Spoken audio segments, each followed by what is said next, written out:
is when it's most likely for you to get killed.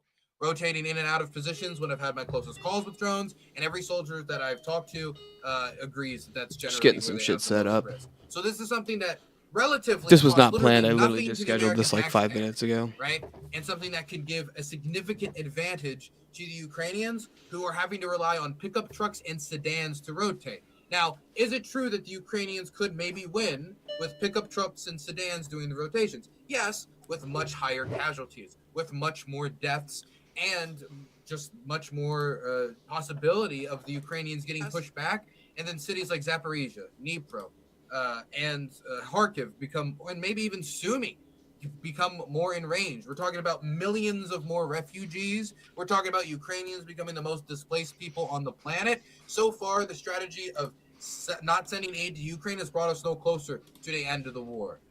There has been some posturing about whether or not there will be an end to the war by the end of this year, but I also didn't hear any argument about how this specifically got us closer to that point, and rather whether or not the point where we're at now, which is posturing, whether that would have came sooner if Trump back in 2024, 2025, once he actually got in there, said, here's the big aid package I promised when you didn't deliver in 24 hours. I'm both increasing my own credibility, American credibility, I think and trying JS to force totally won Trump this to the debate. I'm table not to gonna lie. negotiate From with what I me. saw, The I watched first most year of of his it. I negotiations didn't was what hear was the his Russians opening saying, statement, and I didn't hear well, I JS's mean, maybe opening we'll statement, talk but I in heard their Istanbul. Oh, rebuttals. never mind, never mind, never mind. And from Well, what we I've don't even seen, JS recognize is the kind Ukraine as of. I Zelensky mean, as the this guy's got. legitimate He's president of smart. He's Ukraine. not an idiot, Well, right? yeah, He's got a maybe lot of it facts, was all and he posturing does have back and much forth, more on back the and ground forth, knowledge of the mostly playing scenario. for the cameras and the And I think media JS and made way not too. playing He didn't make the towards greatest actual negotiations. arguments that he And so could I have, think that this type but of all in all, I still think he did a little putzing, better. you might want to call it, this type of ping-ponging back of vague statement after vague statement, committee meeting after committee meeting. We gave the Russians the red carpet. We gave the Russians sanctions relief. We gave the Russians amending in the Russia United States, bad. in You know, it's Alaska. just the same. Trump Dude, I'm not talked gonna about lie. This is all the of the same historical, anti-Russian propaganda that we've been fantastic hearing since the things America and USSR. Russia has done together, which was actually, it seemed like quite a short list, surprisingly enough. So I don't see how this strategy, which has failed, will service us going forward. And It's when like it comes to you the want to idea not of the support big Russia. war, That's U.S. urban fine. adventure, he Give me a better personally argument than disagrees Russia with bad. sending this. Not He a good personally enough disagrees argument. I'm with sorry. XYZ. There were people who disagreed in the way he does with every single American military intervention or military assistance program that has ever been done by our government. You could go back, when you hear the Marine Why does Corps his hit face from look the crooked? shores Is it of just me? Tripoli, we're talking about military interventions immediately after our nation Like he looks like he's like against the Barbary pilots. And his it's not face that is every squinted single in one legislator side. agreed with that intervention against the Barbary pirates. It's not that every single taxpayer agreed or every farmer said, let's go fight the pirates because we don't like it when our sailors get kidnapped. No, there were disagreement. There were some people who took a He's a position goofy against it. looking But guy. ultimately, America made commitments. America makes promises. And America made commitments since then. I was America actually made going to be the one to debate America made this. trade commitments. America made many commitments on the international stage. But Our duly elected representatives have the ability to make commitments. hey, it's Down syndrome Burns. Haven't seen him in a while. That's what got us into a lot of international agreements that benefits everyone, because we do not want our POWs to be executed. We do not want our people to be war crimes, and so there were certain things that we obliged ourselves to. This is just one of many obligations done by bipartisan administrations, from Trump to Biden to Obama to Bill Clinton, going back to sentiment expressed by President Ronald Reagan. So to me, this seems like the 5 minutes for your closing is, it's kind of a suggestion. You don't have to take it. I almost never take all 5 minutes of my closing. It's better for I like to keep it short and sweet. It will cost us I keep the closing to a minute, maybe two tops. A better chance of bringing the war to a faster conclusion, which Trump promised to do, failed to do, as the 24-hour peace deal becomes a historical joke. And America's commitment and credibility is torn asunder. All right. Thank you for that closing statement. And with that, we're going to hand over the mic to JS. And JS, whenever you're ready for your closing statement, I will start the timer up with your voice. All right. In closing, God enables me to help who I can, including myself, and to love everyone. And he does the same for you, Dylan, whether you know it or not. He's used you to go to Ukraine and spread the message of what's happening there. But instead of using that gift to do things like raising money for charity or different other acts of work. I know you said you're personal about it, but instead of focusing all your attention on that, you've rather decided to canvass for political candidates who will watch America burn. They'll watch us collapse while obligating me and every other taxpayer at the tip of a gunpoint to support I'm so Ukraine confused, and all Panelverse. these What the endless fuck are you foreign talking about? wars that, frankly, Americans are tired of being in. I'm We're just tired another we're tired of peon supporting sucker. it. And, My opinion doesn't matter. With a bunch of large amount spelling of support issues. in polling for Ukraine, I think that's probably misleading and due to a lot of propaganda still. Yeah, I agree with you, though, Mo. We should have pushed more on the moral reason. You aren't able to go to Russia. You haven't been to the Russian side. You haven't seen what's happening over there. I'm not some Putin advocate.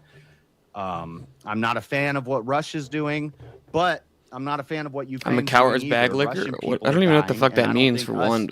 helping more die to possibly put an Whose end to this bag am I conflict licking? is the answer. Our legislation, who we vote for, they determine our obligations at the force of a gun.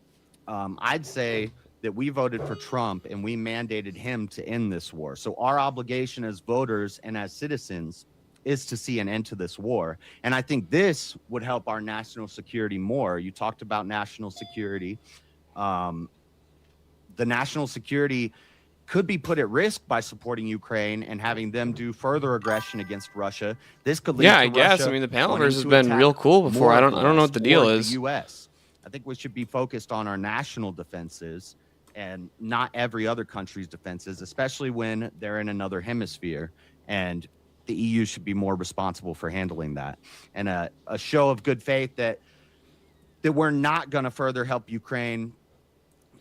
I have no idea what's going on with that, Mo. I don't know when it's going to happen. I don't think it would happen immediately. I'd like to see it happen before the end of Trump's term, because that's what I feel that we as Americans are obligated to do and what Trump is obligated to do based on what we voted for. And so I hope he can do that. You talked about aid, that it would cost us nothing to give them. If we're talking about charity, then I'm okay with charity. I'm okay with Starlink. I like when I was like, dude just kind of and, spurred out. All these people didn't really put their say money anything where their mouth is. Instead of just flying a Ukraine thing in your bio, go out there, do like you're doing. Give them the humanitarian aid. Go help clear the mines. Donate money to them. Start a fund. Do something like that. All of that stuff I'm okay with, because that is optional and it could be beneficial to you. I don't think we're obligated to do something that leads to more death. You literally just came in and called me a cocksucker and then left. And I don't think there is. It's like, okay. When I talk about personal You think that. obligations, I am talking about the shows that obligations of I've this shown that I country, have because no this country grit. is I don't even know what you mean just that a I bunch have of no people in grit. suits What, and because I don't ties stream sitting every up in day? Yeah, I Congress. have This a wife country and is not daughter. just borders and land. It's the people that I'm the make only up the person in my. country, I'm the and it's sole those provider taxpayers. here. So I yeah, work like maybe almost we could 60 have hours got a into a week. deeper argument about morality of taxes and what we should and I shouldn't be stream obligated about as to pay frequently as I taxes can. for, but, It's okay. I really, I wanted to kind of learn from you and hear your stances on this. I don't feel compelled. Maybe you can figure it out, Mo. Maybe you can figure out what's going on there. It seems like a loss in aid, less aid, is leading towards better outcomes in the war for Ukraine, and hopefully a potential end to the war soon, just from what I'm reading and I'm seeing and stuff. But I don't know what's propaganda and what's not. You would know better than me, but also you're going to have your biases, which you've admit that you have. And then I just want to end by saying that when this war started, I said, I'll go fight in Ukraine if I could get a nice Ukrainian wife, because they bad. And so I hope that with your time in Ukraine, you got to at least mingle with some Ukrainian ladies or men. I don't know what you're into, whatever you like.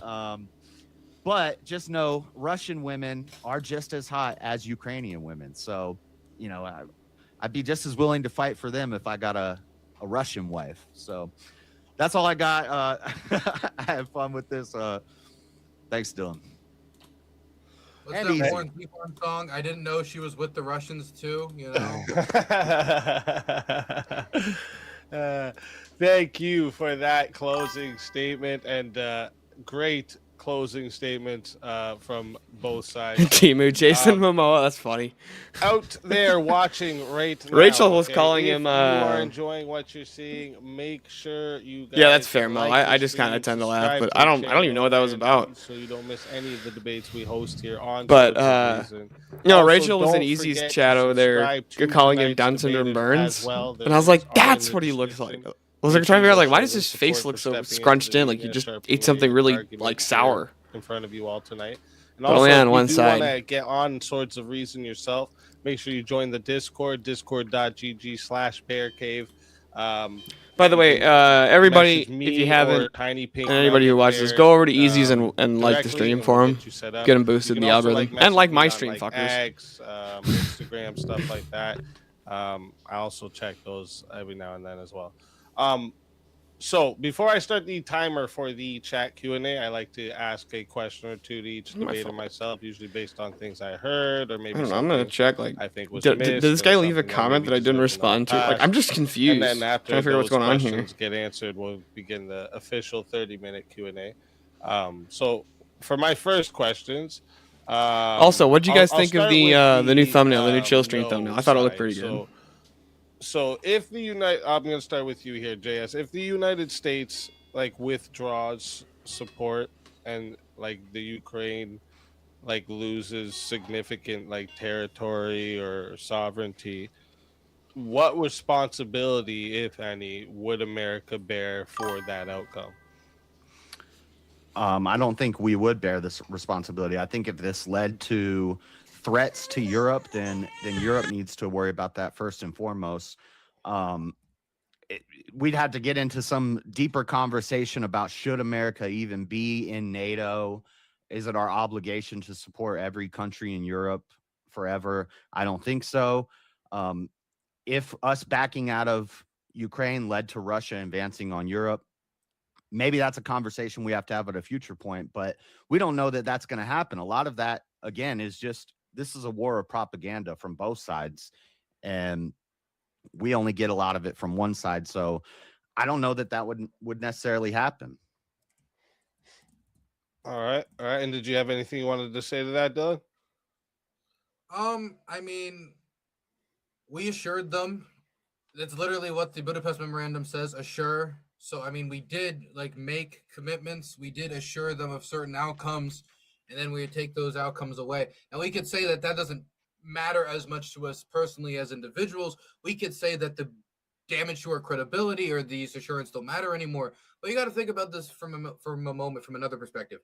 From the purely American perspective, you think agreement made 25 years ago. Most Americans only know about the Budapest Memorandum if they know about anything. They don't know about the 2010s. They don't know about, or they don't care much about 2022. Maybe I think most Americans do, but a lot of them don't.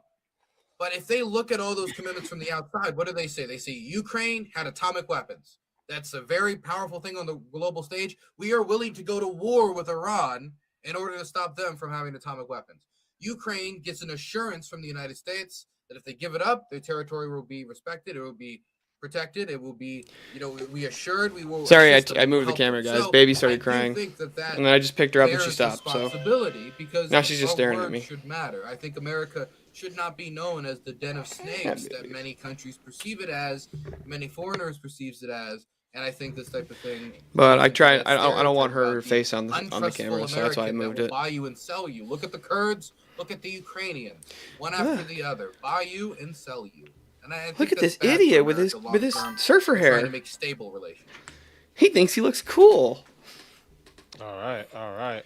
And as for war propaganda, I wish what he said was true, because when I open my Twitter, it is just all complete ass. This is how babies do. It is not only on Russia, but on a whole bunch of stuff. There are so many. This is actually the first time this one's happened, though, where like just out of nowhere, she like it was super weird. Normally when she like cries, she gets your attention. That was really soft cry for her. Who have been paid who knows how much money because of. Yeah, no, there are weirdos on there. But she was just a really soft cry. It was super weird. I've never heard her do that before. As soon as I picked her up, she stopped crying. It was super weird. Farm, and they're motivated to work for foreign intelligence operations. So the Russians serve their perspective on a silver platter. We've seen that now for 5 years. And we've come back to an even more supportive of Ukraine position than even after a year into the war. I mean, Americans support Ukraine now more than they did. Why do I have to support either side in this war? Like seriously, I'm an Orthodox, and I don't want to support Orthodox brothers killing Orthodox brothers. Is just a basic question. So basically, like if major powers are allowed to like invade their weaker neighbors. Oh, did she? My daughter loves her dad. Like a meaningful opposition she loves me. from the U.S., the biggest, arguably the strongest military force in the planet. She finds Speakeazy mesmerizing though. She's staring at him on my screen. To just invade their weaker neighbors without any type of recourse from the U.S., what mechanism would prevent? She can't even hear him. That precedent from like encouraging future aggressions elsewhere. Like if we just allowed that takeover, what would prevent like neighboring countries to say, "Hey, fuck it, we can do the same thing"? I guess. I don't know if there's a way you could prevent it. The bigger dog's always gonna bully on the littler dog, and I don't think the answer to that is having another bigger dog come and like it's like protecting your little brother from getting bullied at school. You're always gonna come in and protect him. You're enabling him and making him dependent on you to save him. I just realized that I lost a subscriber apparently. So I'm assuming that might have been the panel version. I have no idea what that was about. That was super weird. When really that should be dude just came in, talked some shit, and then left. Like gave no context. If Europe and the EU are worried about Russia and all that, they should be the ones footing this bill. Why don't you have enough grit? They've stepped up their spending. We've stepped down ours, and Ukraine seems to be doing all right. Better at least, based off of. I know Dylan says that things have heated up lately, but it seems like Russia is backing down. They're slowly being crippled, and I don't think they're going to win this. I thought at first they were going to win, and now I don't think they're going to win this. So that's with us funding them less. I think that the big dogs who are going to step in and protect Ukraine should be the EU. Well, like he wasn't even really going to troll. Like he actually like in my comments on. If you go back, if you guys go to like the Rob Noor clip that I have posted, he was like in the comments saying like, "Yo, man, I'll start posting your clips." All right, and did you have? I'll try and get your channel out there. I was like, I'll stick in the big I was like, okay, sweet, man. I appreciate the hell out of that. And then every stream since then, anytime he's popped in. It is true that there always will and be he's big like, dogs, but that also everybody liked the always stream. paths towards instability. Just kind of like a basic, generic text. It just says, like everybody liked the stream and largest research partner. A continent that largely shares our values. It's just really weird. There is no other continent on the planet that is closer to values about republicanism, representative self-government. There's not any other continent that's as close as Europe, and that comes from our history of where our Americans. We're not a republic anymore, dude. We haven't been a republic since the 1920s with universal suffrage. Settled from, and I think that the economic relationship, if it was to deteriorate, it would have a cascading negative effect on the United States.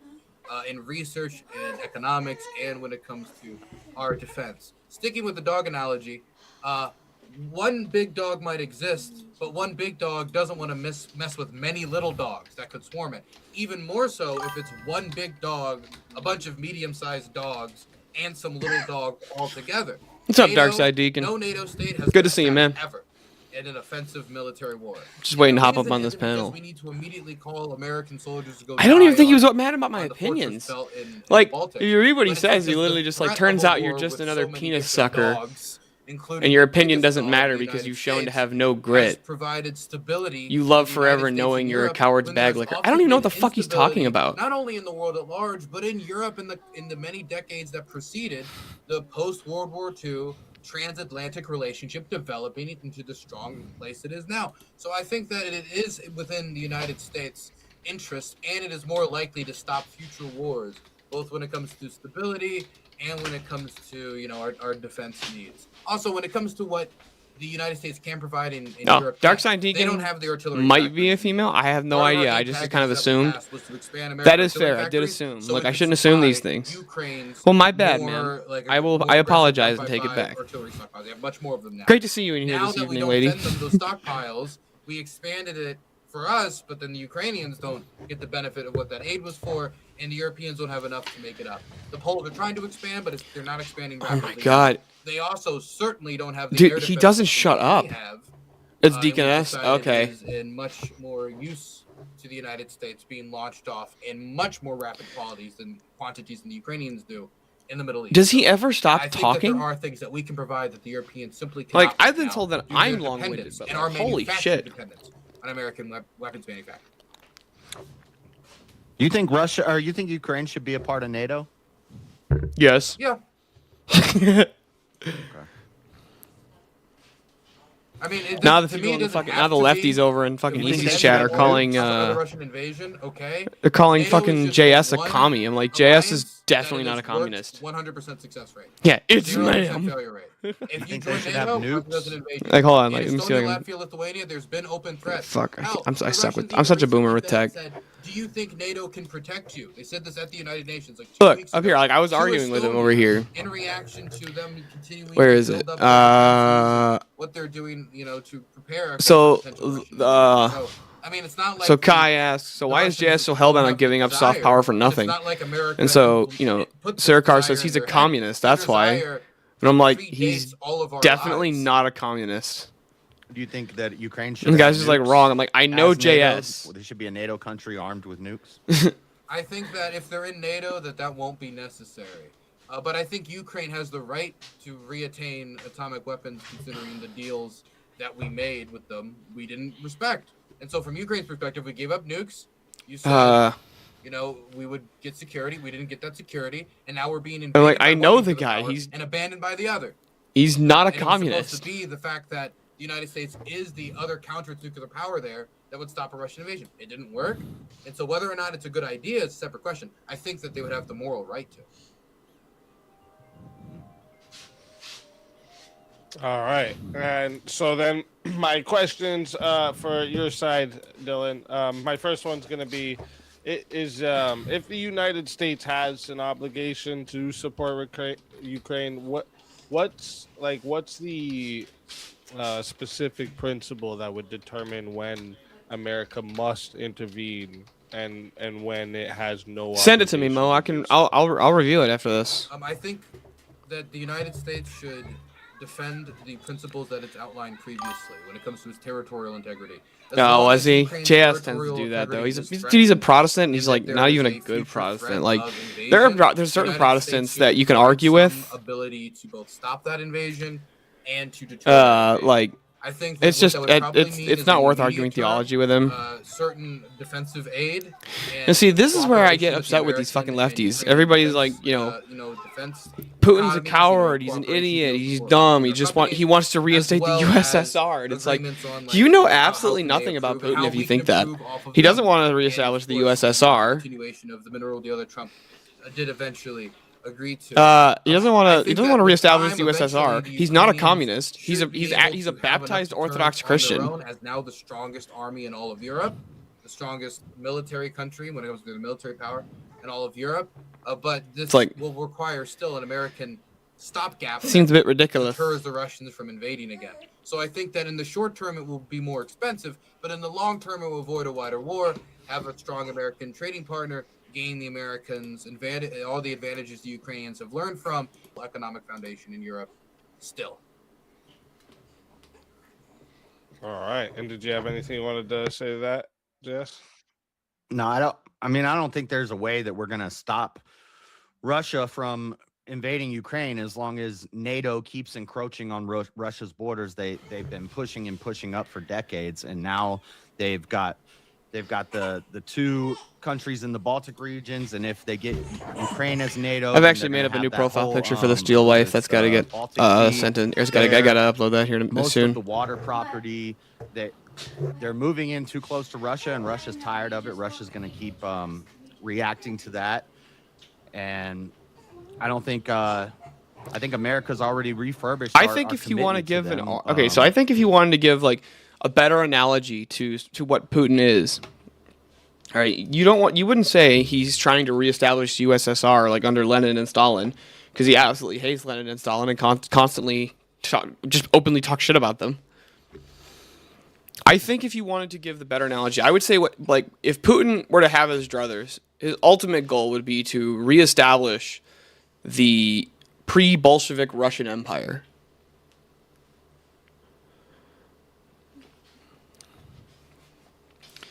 If you guys want to see some really interesting debates coming up soon, I'm going to try and get some more political debates over there on Easy's channel.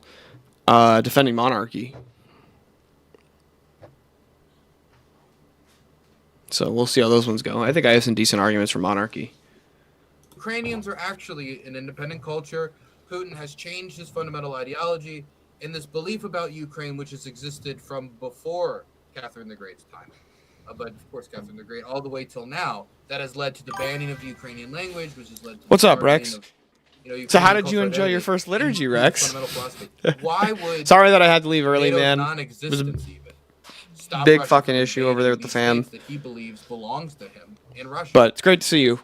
Well, if NATO dissolved, then we might see Putin. Oh, they took it down? Damn, I wanted to see that. And imperialist. He might start trying to take those lands, but as NATO exists, that gives him a reason not to do that. Is I haven't Elroy an seen Orthodox, Putin Mo? as the one who seems imperialist, who's trying to take more and more land. Or is he I've seen like NATO prod doing or that. cat? I don't know see what he Russia is. doing that. They attacked So what? Chechnya, It was not a Georgia, prank, Chechnya, Georgia. All these these are just like these are flashes in the pan. It was in fact not a prank. These are small country. Georgia's a tiny little country right there. Ukraine that is the largest country. Yeah, I just entirely want to go within in and Europe. ask yes, this Ukraine, guy, but like, Georgia, okay. they were small ones. So you say that the And United they all States has an happened under obligation Democrat to presidents, by the to way. support Clinton, to support Ukraine. Obama, I'm assuming Biden. you want to do that Seems in like a when we have a monetary, weak president in office, monetary Russia seems support. to get a little. Well, obviously the monetary support's going to come That's from why they're the expanding their taxpayers. attack So right now we have a weak president in office. I agree. No, this president's been dealing with them, and Russia's Hold been on, I gotta- losing while we're Why are giving they Ukraine less expanding money. their rocket attacks? The America says, please don't do that. They do it anyway. Why is it that he negotiated multiple ceasefires? He said there's a civilian ceasefire now. He said there's an energy ceasefire now. The energy ceasefire was broken within 1 hour. I remember because the power went off, right? There was others like ceasefires that he I'm just going to ask him, like, okay, negotiated so that how was much of my followed check through. should go to Ukraine? If he was respected, then he would have gotten something similar to what he said he was going to get on the campaign Also, trail. And can we establish the fact that NATO was established to defend against the USSR and communism? Right?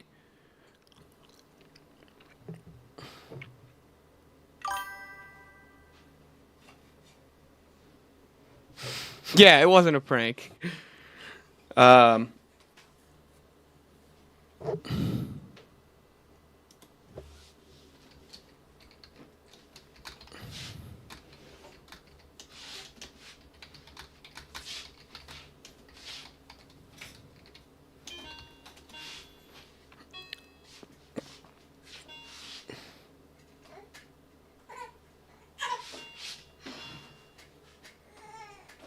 That is true. Every Orthodox will understand what you're saying when you say that you went to the Pentecost liturgy. Fucking Kai over here in this chat's like, yeah, so basically trial by fire on your church shoes, yeah. But Kai's like, yo, he's like, did you listen to the 38th special right now? I'm like, I have no idea what the fuck you're talking about. Like, I have no idea.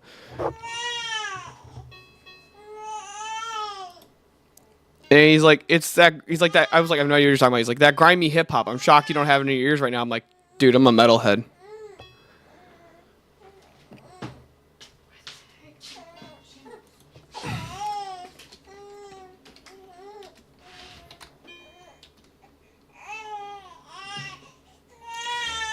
He just says 38 special. I have no. He's talking about some kind of song. Or band? I have no idea. Something hip hop. I have no idea. So it's like I'm a metalhead.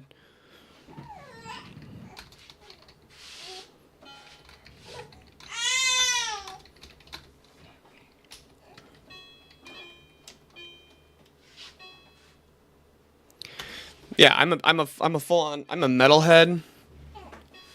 And I actually like classical jazz as well. And it's only because I played jazz.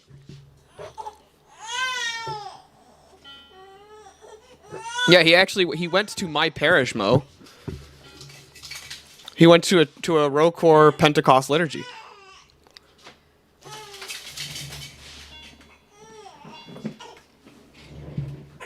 I will confirm that Rex did get to experience the Pentecost liturgy at a Rocor parish.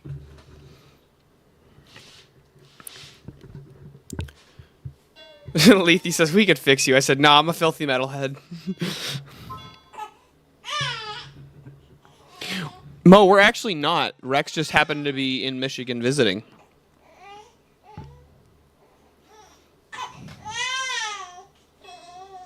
Barriers that have been put up. Okay, hold on. Have we got through the 30 minutes of Q&A or no? No, we haven't even started it, bro. Come on, start the Q&A easy. Been put up have been on the atomic front. We already made these decisions. We saw the end game. We would have to take some really new, bold decisions to further test the standards here. And yeah, that's cool. You got to hang out with Rev. States to bomb Moscow.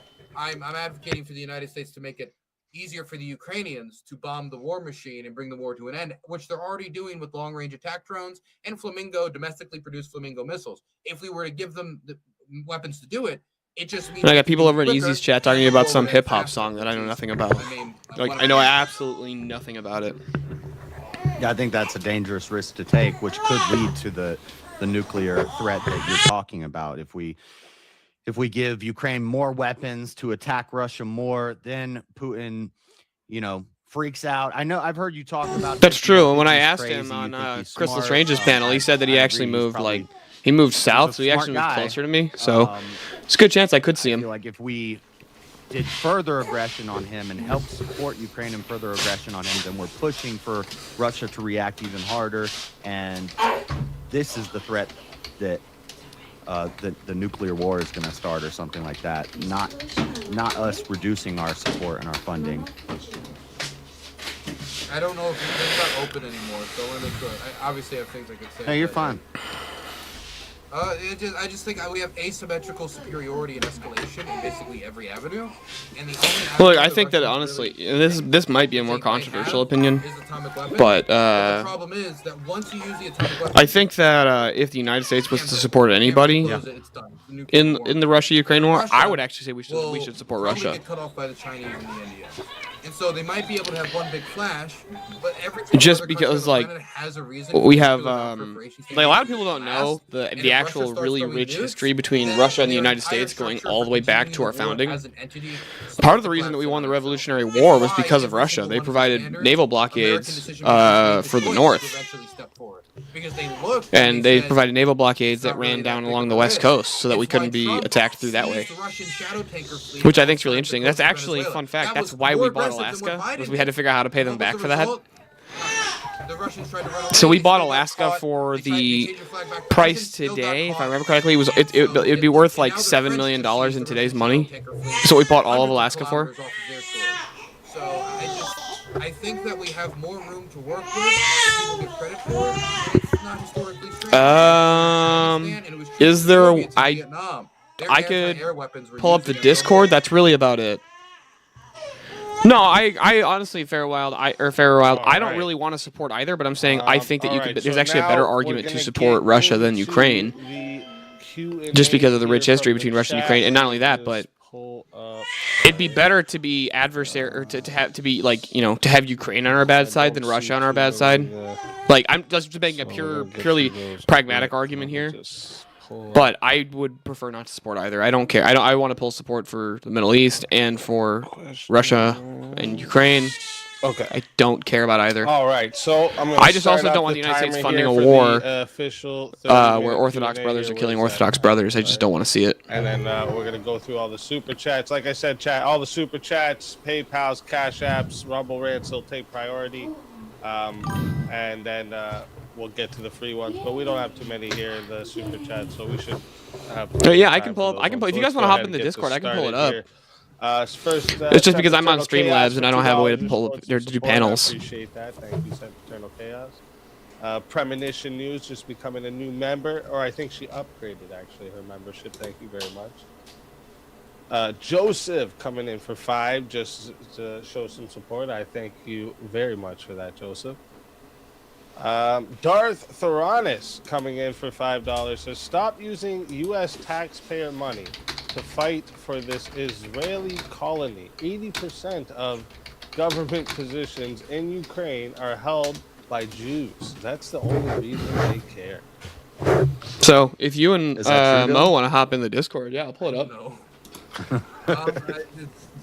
I don't know if they're talking about the cabinet, if they're talking about like, the president's Jewish, but the majority of so you guys let me know in the chat. Are not Jewish. Where they're talking about the Servant of the People Party, the opposition, or there's him, there's Yarm. I mean, there are high influential Jews, but you gotta understand from my perspective how difficult it is. So on one hand, how'd you be like, Ukraine's run by Jews, that Nazi country? Like it's a very interesting dynamic to have. That is a fair criticism. I agree with the question. It's always Israel's fault. Guys, okay, look, I have a brilliant political idea for the United States, okay? So first thing we're going to do is send like 20 billion to Ukraine. That's the first step. Or not to Ukraine, to Israel. Fuck, I fucked up the joke. Damn it. That's it. I got to end the stream. We got to start a new one. For therapy, delusional fuck. I don't know who he's talking to. Guess he's sending me money to get therapy. All of it. Yeah, I'm anti-therapy, so I'm just gonna be taking your money for. Did you guys hear that Surkar is trying to argue the pro-God side now, which is really interesting. I want to hear his argument. That looks like it for the super chat questions for now. So, Chad, if you want to bump yourselves up, I had heard about that in a Discord. I want to ask something real quick. Here in the chat from Goofy and Mickey says, should we sell Here, let me put it in the Spanish so you guys can read it too. Should we sell F-35s to Ukraine? Me? No, Probably I don't think that's a good idea. I think F-16s is fine, but America hasn't given any weapons in the F-16. Like we've given weapons that can be launched from F-16s. We have not given any planes. We've not given a single plane. What America did is we said other countries in Europe can give the F-16 to Ukraine, and then there was a bunch of people. Wow, this is a really big topic. I feel like, and Easy has only made $12 so far. Gave them jets, and now they're doing X, Y, and Z. That's really low. Gave them jets, but there's re-exportation agreements about a lot of these weapons. Yeah, if you want to, yeah. We made Europe dependent on our weapon system. Hop in the end, and then guys. we act like this is like a switch that can be turned on and off. Like even there was some acknowledgement earlier in the debate about slowly reeling back. Now we might disagree about whether or not there should be a reeling back. But in order to reel, you got to do 1, 2, 3, 4. There's difference between reeling back and cutting the line. And currently, that's what it feels like under the Trump administration.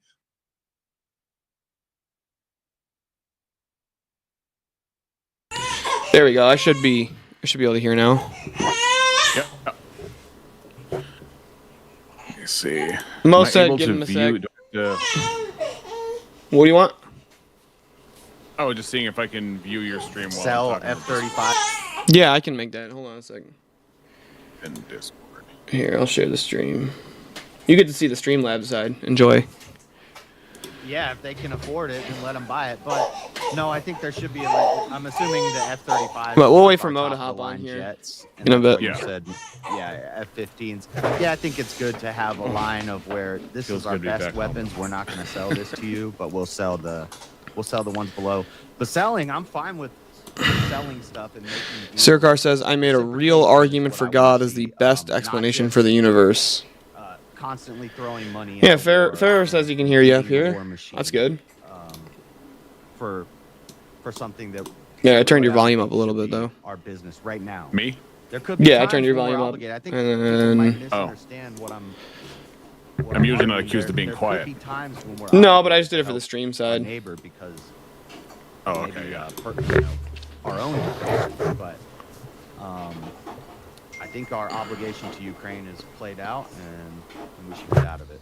I don't disagree with him. Can I ask you what reciprocation do you want to see exactly? Because there's been tech, obviously training. There's been agreements, like what Trump asked for in the middle agreement, he gave them after some negotiation. Even though it started from a very radical position, we should own all the bridges, we should own all the roads. Very radical position that no nation state would agree to. But the Ukrainians still engaged with what might have been a non-starter and got it to a final agreement. So when it comes to reciprocate or our support for America, I don't know. So part of my position is what level of reciprocation is necessary? Giving up its atomic weapons. I feel like if Russia was to stop where they're at, for that. Just be this is all we want. Mainly like the mineral deal, like rare earth. They agreed. if I'd have a we hard are- time saying like. So it's kind of like Okay, with take it Israel back with from the them. Iron Dome. We helped them build the Iron Dome, but then we That does study sound it so good. that we Chocolate can chip make the cookies with Golden orange Dome over zest. here in America Hell one yeah. day. You guys want In to try the something same really way, interesting? This is something if my dad we're- used to do We're when I was a helping kid. them, but that it's benefiting Go to make us, pancakes, then I right? would be okay with that. But again, that instead would of not be an using obligation, that would be, instead a of using like beneficial water or choice that milk we're for the making. pancake batter, We had a use conversation like about obligation, and I orange think at some or point raspberry or strawberry kinda, like, soda. laid down, like, I Dude, think we were having it's two way better than you think it would be.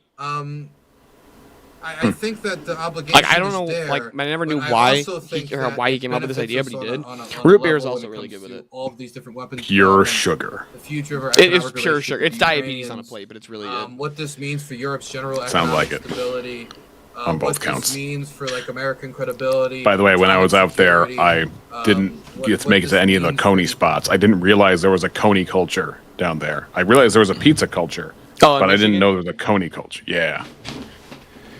Yeah, no, I know, Boodley. They don't work on the chat side of the stream. It doesn't look. I'm thinking about getting rid of the live chat part and just making both of the windows bigger, like redesigning the overlay. But it took a long time to get this overlay set up, so.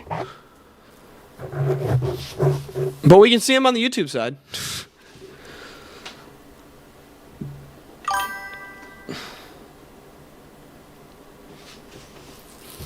Hell yeah. But so like you're talking about Michigan's Coney Island thing. Yeah, so I was looking at like food near me when I was leaving Third Man Records because I was going to go back to Third Man Records, and I couldn't find a good spot to get a good Michigan fridge magnet because I collect fridge magnets for the places I visit, and because I'm like 80 years old, and one of the things that I couldn't find was that, so I went to a hipster shop across the street from Third Man Records. If the hipster shop didn't have something that was Michigan in a, you gotta stop in a, at like an image, okay, this is gonna sound really. Truck stops is where you gotta stop. got it. That's like, and that's actually almost every state you can find that stuff in, like just almost any truck stop. Yeah. Now I could find magnets at places. I just didn't like any of them. So I wanted one that was specifically from Detroit, as they call it. All the foreigners to Detroit call it Detroit. They put the emphasis on the other syllable. So, what do they call it? Detroit. Yeah. From what I'm hearing, at least when Rev said Detroit, it is like the D. Down to Detroit. Down to Detroit. That's a much better impression than I can do. Well, part of it is like going way too close to the mic. Dude, he stands back like 10 everybody. feet from me. He's got a condenser mic, so the difference. I like the dynamic mics more. Yeah. That's just me, but condensers do sound. Yeah, me good. too. Yeah. So I went down to Buddy's downtown, had a 4-square Detroit style pizza, pepperoni. Weird sauce placing.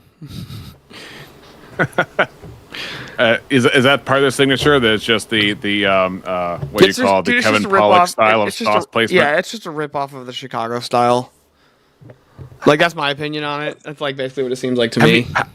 How often? You said you went to Chicago once? Yep, and that was enough.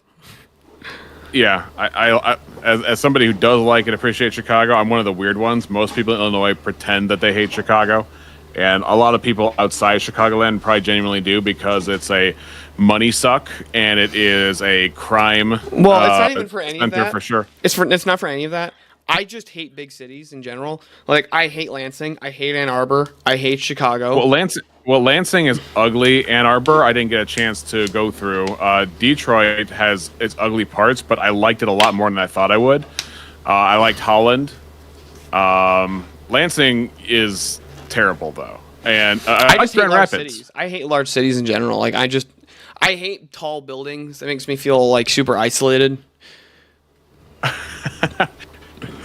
That's funny because the tall buildings makes you feel isolated, and yet you have the highest population on average during where the tall buildings are at. I mean, isolated from the rest of the world. Like it makes me feel trapped. Like it makes me feel super claustrophobic when buildings are like more than 3 stories. Okay, so it makes you feel like boxed in. Yes. Like you're trapped like a rat in some kind of cosmic experiment. Yeah, trapped like a rat in a giant maze made of concrete. Made by aliens. No, not even by aliens. It just feels like I'm in a concrete maze made by man. It's even worse. Because, like, I feel like if I were to go to, like, ancient Rome, it wouldn't feel the same. Because it might just be that the Colosseum's massive. I think it's just because, honestly, a lot of, like, American architecture is fucking hideous to me. Okay. Well, what would you rather have? You want... What is that big pickle-shaped thing they have in London that everybody seems to call an eyesore? What do they call that? The spire, the spear? What do you call it? I have don't even no know. idea what you're talking about. Let me look it up. Yeah. Look it up, dude. All right, I'm going to look it up. Yeah, I'm over here with Farrah Wild here. Like, I like the trees, hills, mountains, and deserts, rocks, pretty much anything that isn't asphalt and concrete. I'm the exact same way. Yeah. Like, my favorite parts of Michigan are, like, in the country of the Jackson-Dexter area. That's one of my favorite places. Mr. Rebuttal. This is the first bell ring ever since my... dude, let me tell you what. During that stream that we did for Rev, there were a few times I was like, oh, I feel like hitting the bell. Oh, I didn't bring the bell with me. Oh, yeah, I could only pop in there for a brief moment before I had to go, and I, like... set off the super chat. Everybody was like, "Why, Mo? Why?" I was like, "I didn't read anything. I just stepped in here for a second. I'm on my way.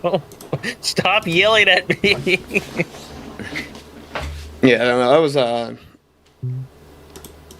That was an interesting stream. I just got on and started talking shit to Bricky for an hour, basically, for like 2 hours. I was surprised. I thought Bricky would have had more ammo, but I must have come in with something heavy because I dropped a few on him and he was just like down. I was like, wow. Oh, okay. The Gherkin is what it's called. St. Mary's Axe, previously known as the Swiss Rebuilding, is a commercial skyscraper in London. It's nicknamed the Gherkin after the vegetable of the same name due to its shape. It's kind of like how in Chicago, it's called cloud gates, but everybody calls it the bean. I was going to say it sounds like a vegetable.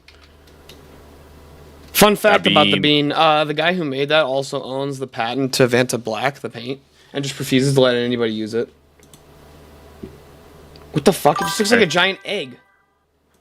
Yeah. This looks like if a dragon egg was made into a building. We're talking about the London skyline and all the interesting shapes they have in there. Steelborn hates cities. Okay. I think some cities are awesome and some cities are dumpy. Like a lot of European cities, I like walkable city. Walkable cities is what you're looking for. Well, I like a lot of European cities because they still have the ancient architecture. Like old Tennessee, Nashville, Tennessee is a walkable city. Well, I mean, like, okay, so like, you ever been down in Gatlinburg, Tennessee? No, that's southeast, right? Yeah. So that is kind of like, it's kind of like I would describe it as a family version of Vegas Strip, right? It's like, but there's a lot of little things there where it's like walkable little cities with like stone. Oh wait, Farrah is giving an explanation for why Bricky was being so tame. He says it was because it was for Rev, and he feels like behaving around Rev for some reason. So that's what we need to just use, is just use Bricky, or just get Rev around whenever Bricky's acting up. That's what I'm hearing. I don't know. I mean, Bricky said some stuff that was pretty foul in there too. So I mean, if that was censorship for him, then that was censorship for Bricky. Yeah, I don't know. Some of the stuff he said was still pretty foul and typical Bricky. So, yeah. Anyway, so Mo, yeah, I went to a divine liturgy. Should I tell him the first part still, or should I just leave that out at this point? No, you can. I showed up like fucking 20 minutes late, 30 minutes late. He was like texting me. Come in. For shame. Dude, I come in there and I'm like in the parking lot. I'm like, any minute now his truck is gonna roll around, and I'm like, it's not coming. And then I'm like, all right, well, it's about 10 o'clock. It's time for me to go in. So I go in. You text him and he's like blocked you. He's just ghosted you. Like, what's going on here? I'm literally texting him like, it's not a prank. I just overslept. He texted me a gif of Filthy Frank going, "It's just a prank, bro." Okay. What do I exactly say? I said, "I am here, 8:44 a.m." Oh, well, 8:44. It'd be 9:44 his time. And I said, "Tell me you're coming. This is not a prank." And then he goes at 10:06. Where are you? Are you at St. whatever. I'm on my way now. I overslept.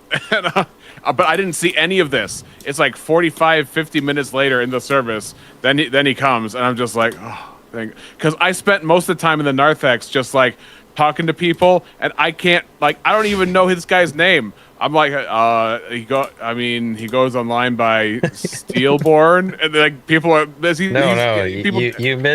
You missed the opportunity. You should have said he's the most painfully average man you've ever met, looking man you've ever met. And they'd be like, oh, I know that guy. Rex, real quick, take a look at this, or take a look at the stream for a second. How can you tell me that you'd rather be in a either on buildings than something like this? Like, look at Yosemite National Park, dude. Look at this shit. Hey, if I'm with a group and somebody's got a compass, I'll do it. But I can't. Okay. This is a category error. You're comparing God's creation to like some boxes people put up. Stop with your most straw man here. I'm not saying I don't love nature. I do love nature. What I'm saying is, if I'm gonna go someplace solo, I'm not gonna go with you. What are you talking about? What are you talking about? He was saying that I was making a category category error comparing God's creation to God's creation to a bunch of boxes people put up. Yeah, to some blocks that people built. Yeah. See? Yeah, even Farewell was saying, no, that was very tame for Bricky. Yeah, I agree. Yeah. Oh. Anyway. Hold on, you guys want to see, you didn't actually go to my favorite place in Michigan. Okay, where's your favorite place in Michigan? It's called Pictured Rocks. I only had so much time. No, I know. This isn't like the very tip of the Upper Peninsula on the coast of Lake Superior. Yeah, that's going to be part of it. But I think I've seen those in like postcards before. Yeah, no, that's great. I've been here before. It was awesome. It's like a 100-foot drop at least to the water. Oh yeah, that's beautiful. Yeah, it looks great. Now, I am not saying I don't like nature, but the reason I don't visit nature a whole lot is because I'm doing in solo trips. And when you're the kind of guy who goes to Target and then by the time he's out can't remember where he parked, there's no way I'm going to put myself in nature when I'm going on a solo trip. Yeah, I mean, you don't go out there alone. Well, I mean, like you could go somewhere like all my trips are alone, Mo. Well, you could go somewhere like Pictured Rocks because Pictured Rocks is a very well marked trail.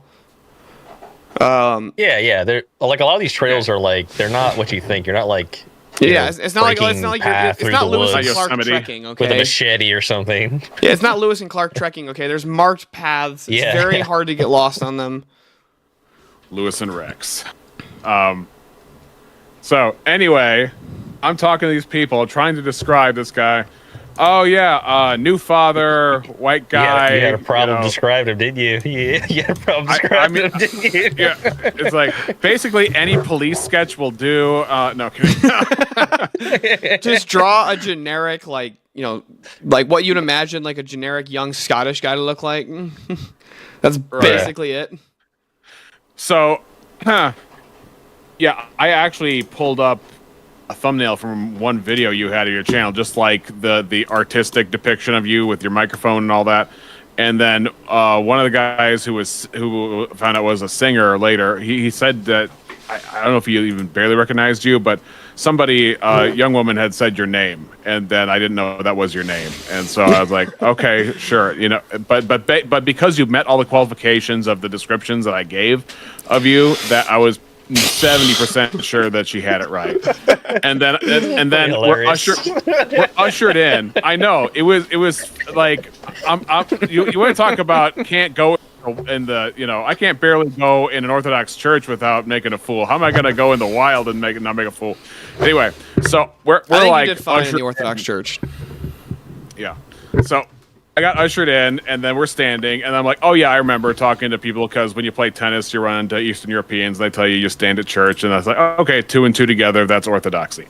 And so I'm standing on the right side. Now, is it men on the right and ladies on the left, or is that just some churches elsewhere? That's usually what I see.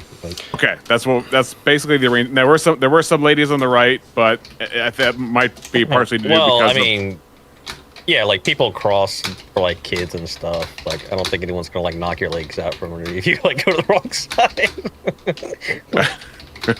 Which way the ladies? No, I'm kidding. No, I'm kidding. Wait, you crossed the line. Get the stick, Jimmy. This one crossed the line. Father Jimmy. So I stand there, and the liturgy is just about. And I got foretold about this that it was. Hey, hold up a second. I'm gonna try and give Eli a call, guys. Yeah, if Eli's around. All right. Is he showing online? I'm calling him on my Probably phone. playing. Oh, okay. Playing No Man's Sky again. I always see him playing No Man's Sky.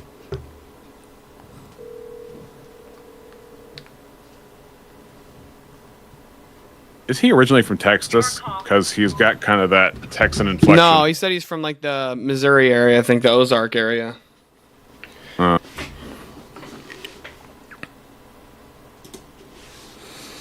I'm still waiting for fucking Easy to open this panel. I got 8 minutes left. How long? This stream's been going for an hour, and I joined after the closings. 30 minutes of Q&A, guys. We're gonna do 30 minutes of Q&A. Well, 30 minutes of audience Q&A, 30 minutes of Speakeazy Q&A. Yeah, sometimes the Speakeazy back and forth question delves into the argument a little more. Yeah, fucking We're Offended is in here going, I agree, tag is pretty weak the more I've learned about it. Oh gosh, dude. Yeah. I respect Shiva and everything, but for Shiva to say that it's the worst argument tells me he has not studied it. It means they just don't understand the argument if they actually think that. Well, I mean, there are more elements to tag than how do you know that? How do you know, are you sure about that? Like, that's the most basic, dumb form of it. But there are a lot of critiques that you learn, especially with Bonson's lectures, of different worldviews that open up all sorts of knowledge of how to critique a worldview and what angles and what pillars you need in order to secure your worldview. And so when people don't know about those things, like the religion speedrun I did was basically based on a Bonson lecture about Eastern religions, like Buddhism, Hinduism, things like that. And that was very helpful in me, like, engaging religions that don't exist yet, religions that are folk religions that died out in the past, pantheism. What I had else? to say in the chat that We're Offended I was like, dude, you got wrecked on tag. I wrecked you with tag so far for like 2 hours. They basically just bullied this guy. I mean, like, how does atheism give a better accounting for reality than Christianity when you can't even give an accounting for any metaphysical position? And he's like, but most people are atheists. And I'm like, even if I granted that was true, that doesn't mean anything. Wait. So his epistemology is ad populum? Yeah, basically. Yes. Well, he was okay. So so by the way, the reason that this argument sucked was because Avarice is the one who prepped him for it. And I'm like, they did not. You think Avarice did? Speaking of pranks, do you think that prepping was a prank? Like, he's hyping them all up and he's giving them like terrible arguments? What is that? What is that movie? That comedy movie where it's like a bunch of ninjas and a fat ninja, and they're like, "Who's that guy?" And he's like, "Oh, Beverly Hills Ninja." Wrong on purpose. Yeah, we trained him wrong on purpose as a joke. That's basically what he did. I'm just imagining Avarice with a beer in his hand, just laughing at everything he's saying. Well, so the argument this guy tried bringing was basically like, well, you know. He was like, well, you know, if most people, like, he's like, do you think most people who claim to be Christian are? And so from my view, I don't think so I would say most people who identify as in America, no, I don't think most people who identify as Christian actually are. There's very few Protestants, I would even say. Now, in totality, I would say that nobody outside the Orthodox Church is a part of the body of the church, but so from my view, they're technically not Christian. But even if I granted that, like, you know, really, you know, devout high church Protestants and Catholics are, you know, like, actually Christian, I still don't think the vast majority of, like, people in America are Christian. And he's like, okay, so would you say there's more atheists than Christians in America? I'm like, sure, I could just grant it. Doesn't have anything to do with my argument. And he's like, well, you know, if most people are becoming atheists, I'm like, but religion's growing. He literally just didn't know how to. You should go back and watch it one day, Rex. It was really funny. I've actually I've watched quite a few atheist panels recently, and they are actually a common theme I hear come up again and again is they're actually challenging the idea that Christianity is growing, but they never give any reference of any data or studies. So I'm curious what they're basing that on. Well, like what I always think is That'd be funny is when something to they look say out when for. people say that Islam is the fastest growing religion in the world, and it's like, is that based on converts or people born into it? And lo and behold, that data is very, that data is very misleading because it's actually based on just the fact that the Muslim birth rate's really high. But for converts, they basically lose about one person per every convert. Yeah, converts are pretty low. Historically, Islam is spread through the womb or the sword. Yeah. So some random guy in Florida that decides to be a Muslim, like, okay, great. Doesn't prove anything. So Mo, there was a part of the service where people were bowing down. Like, the three kneeling prayers. Yeah, so I had no idea these were coming, and apparently neither did Steele. I didn't actually. So I did not actually realize it was Pentecost. So then that happens, and guess who's just standing up? Also the only guy with a Bible in his hand. Guess who's just standing up there while everybody's down the ground? I'm like, oh, shoot, this is embarrassing. Yeah. Because I'm not going down because I don't know what doctrines that communicates. And I'm not going to stick around because I don't want to be like a guy who looks like he's defiant because I'm not trying to be that. You don't want to be the first Colin Kaepernick. Yeah, look, I refuse to kneel. I took a stand. Literally took a stand. When you go, there's not people will understand, you're new, you're inquiring, they're not, it's not a big deal. Right, but also I would assume that the priests don't want me to conform to something I don't sincerely conform to in my heart. So I would guess they don't want any actors either. Yeah. So on top of that, I got 1 foot up like a crane, trying to figure out where I'm going to place my foot so I'm not stomping on anybody's fingers. You're like there's in between or something. Yeah, there's like ladies in the liturgy. You must go to the Orthodox Church, and you must find the places where your feet can land without stomping anybody's fingers or head. Make your way to the narthex, and you will become a grandmaster. And so I had to find the spaces in between people's heads and people's fingers so as not to stomp on anything Resident Evil style and making my way out of the area and into the narthex. So your crunchy noise. Oh, sorry. Oh, pardon me. Oh, crunchy again. Oh, sorry. The shrieking. Pardon me. Pentecost I just need ever. to step back over here for a moment. Yeah, there's blood on the floor, and I was just blood on my shoe. I'm like, ugh, terrible. No, but I thankfully I was able to get out and get out of everybody's way and not be that one awkward guy. Fairwild says you dishonor defemery.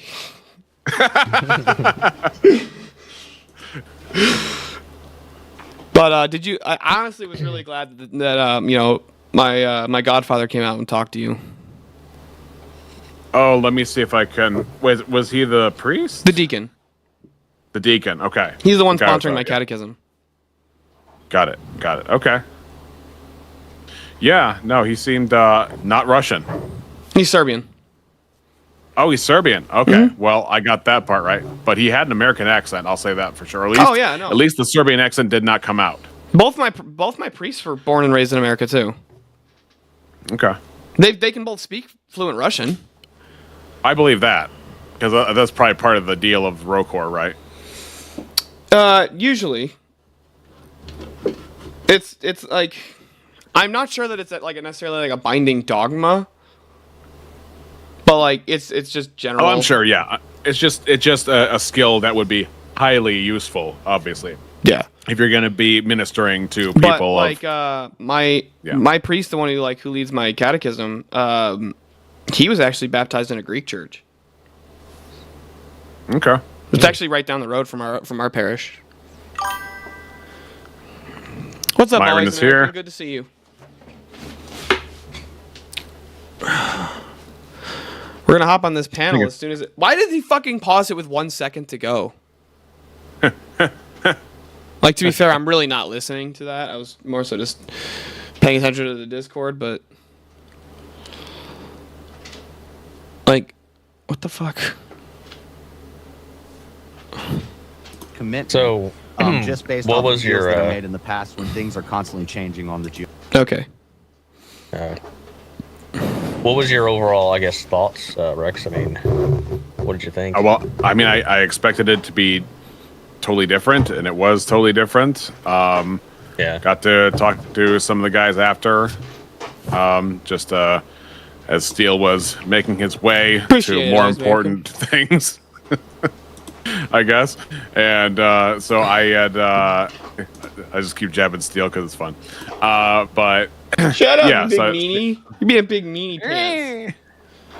You know, that's for me when I first walked in and first liturgy I went to, everywhere I looked there was a whole bunch of things happening. I didn't know what any of it meant, but it all looked very purposeful and full of tradition and had some deeper meaning to it. And now I understand decent portion of a lot of those things, but still learning. It was very eye-opening because I come from a Protestant background as well, so that was stark different that I was not used to. I knew it was going to be different, but I didn't realize it was going to be that different. Which denomination of Protestant did you come from? Actually, it was probably one of the worst ones. Family was Jehovah's Witnesses. Oh, yeah, I don't consider those Christians because they deny the deity of Christ, I believe. Neither do I. Wait, what group did you come from, though, Mo? Well, we're talking 20 years ago, right? But it's more of the family religion is Jehovah's Witnesses. Oh. Yeah. Yeah, most Protestants would not consider them actual Christians at all, let alone Protestant. Yeah. There's I mean, for me, wind the clock back 5 years, I started doing research into church history and just where these different denominations came from and what each one believes, and I started digging into them as well, and just a little bit of research. It's crazy how eye-opening it is. Yeah, they changed the wording of John 1:1 because they don't believe in the Trinity. There's a lot to it that they've shaped to comport to their belief system. Yeah, they botched the original text for sure. Yeah, that translation. There was even a trial on it. Actually, I think it was a trial in, I want to say it was Germany, right? And I can bring it up for you. And this is kind of one of the crazy. I mean, there's multiple kill shots for that worldview, but this one in particular I found interesting was that they had some sort of court case where the translator of what they used for their Bible was kind of on trial because they were trying to decide if this was a Christian religion or something to that nature. And they tried to give him transcripts to just give a very brief translation of it. He couldn't do it. Figures. And they purposefully don't name who their translators are or who works on that portion. It's very it's kept very. I actually just being secretive like that is just crap. The first time I ever went to a liturgy. It would have been March 23rd, 2025. And okay. I went, so I didn't realize, I misread the website. And it said doors open at 9, liturgy starts at 10, so I showed up at 8:50 and sat in the pews for an hour while people were doing their confessions. And I was really confused. You're like, this is good stuff. Sitting there for this is great blackmail right here. No, so we don't see it. Oh shoot, panel's opening up. Are we dropping? Yeah, we're going to in a sec. I just got through. All right, give them hell. I'll be watching. Mo, you want to go in your? We're watching. Okay. Well, I pretty much told the story anyway, so. Yeah, well, yeah, we can chat some more about it. But yeah, we'll drop from here. But all right, I'll drop out of here. You guys can. Okay, or not. Okay, bye, Mo.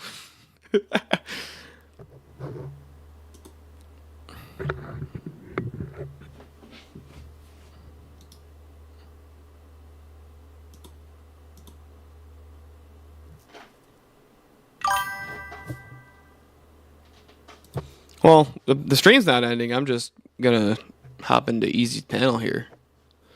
I forgot my sunglasses at work, so I feel naked right now. I don't like this. I don't like this look.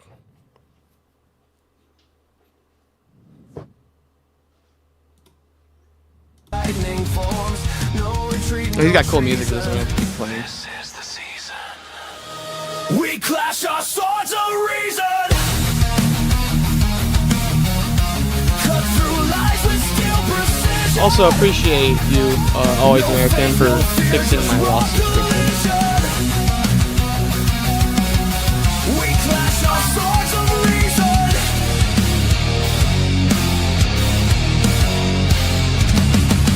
Oh, okay. Burn brighter than a prophet's flame. Every scar among the truth crusade. Every in the battlefield of minds we've made. Speak your truth, but bear the cost. Every claim can still get lost in the war of voice and vision. Feel the friction. We clash our swords of reason. No silence left for indecision. Ideas break with loud precision. We clash our swords of reason.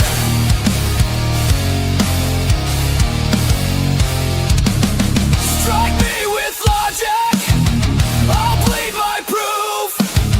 We cut through chaos to carve out truth. Let the sparks fly, let the echoes Ooh, Andrew's scream. gonna look like it. This is no I'll review debate, it it's a metal dream. Thursday. I'll do a review on it. Only because of the topic. I don't like to normally, I don't want a content farm from Andrew. So, We or any of clash you our guys, I don't swords want of to do that. reason. But this one, I actually know because of Protestant Reformation. In the storm of thought's collision, forged in fire, pure precision. We clash our swords of reason. And the modern problem. Reason bleeds but never dies.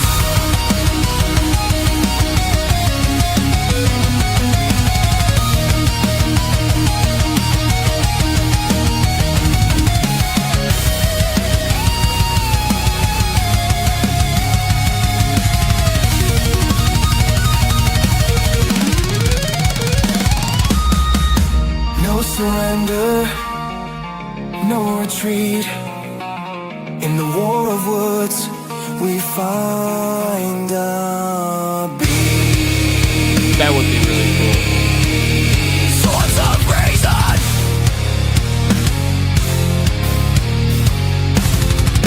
Oh, hold on. There we go. Is that better, guys, for the voice or for the music? And we're back. Welcome in, everybody. Hello.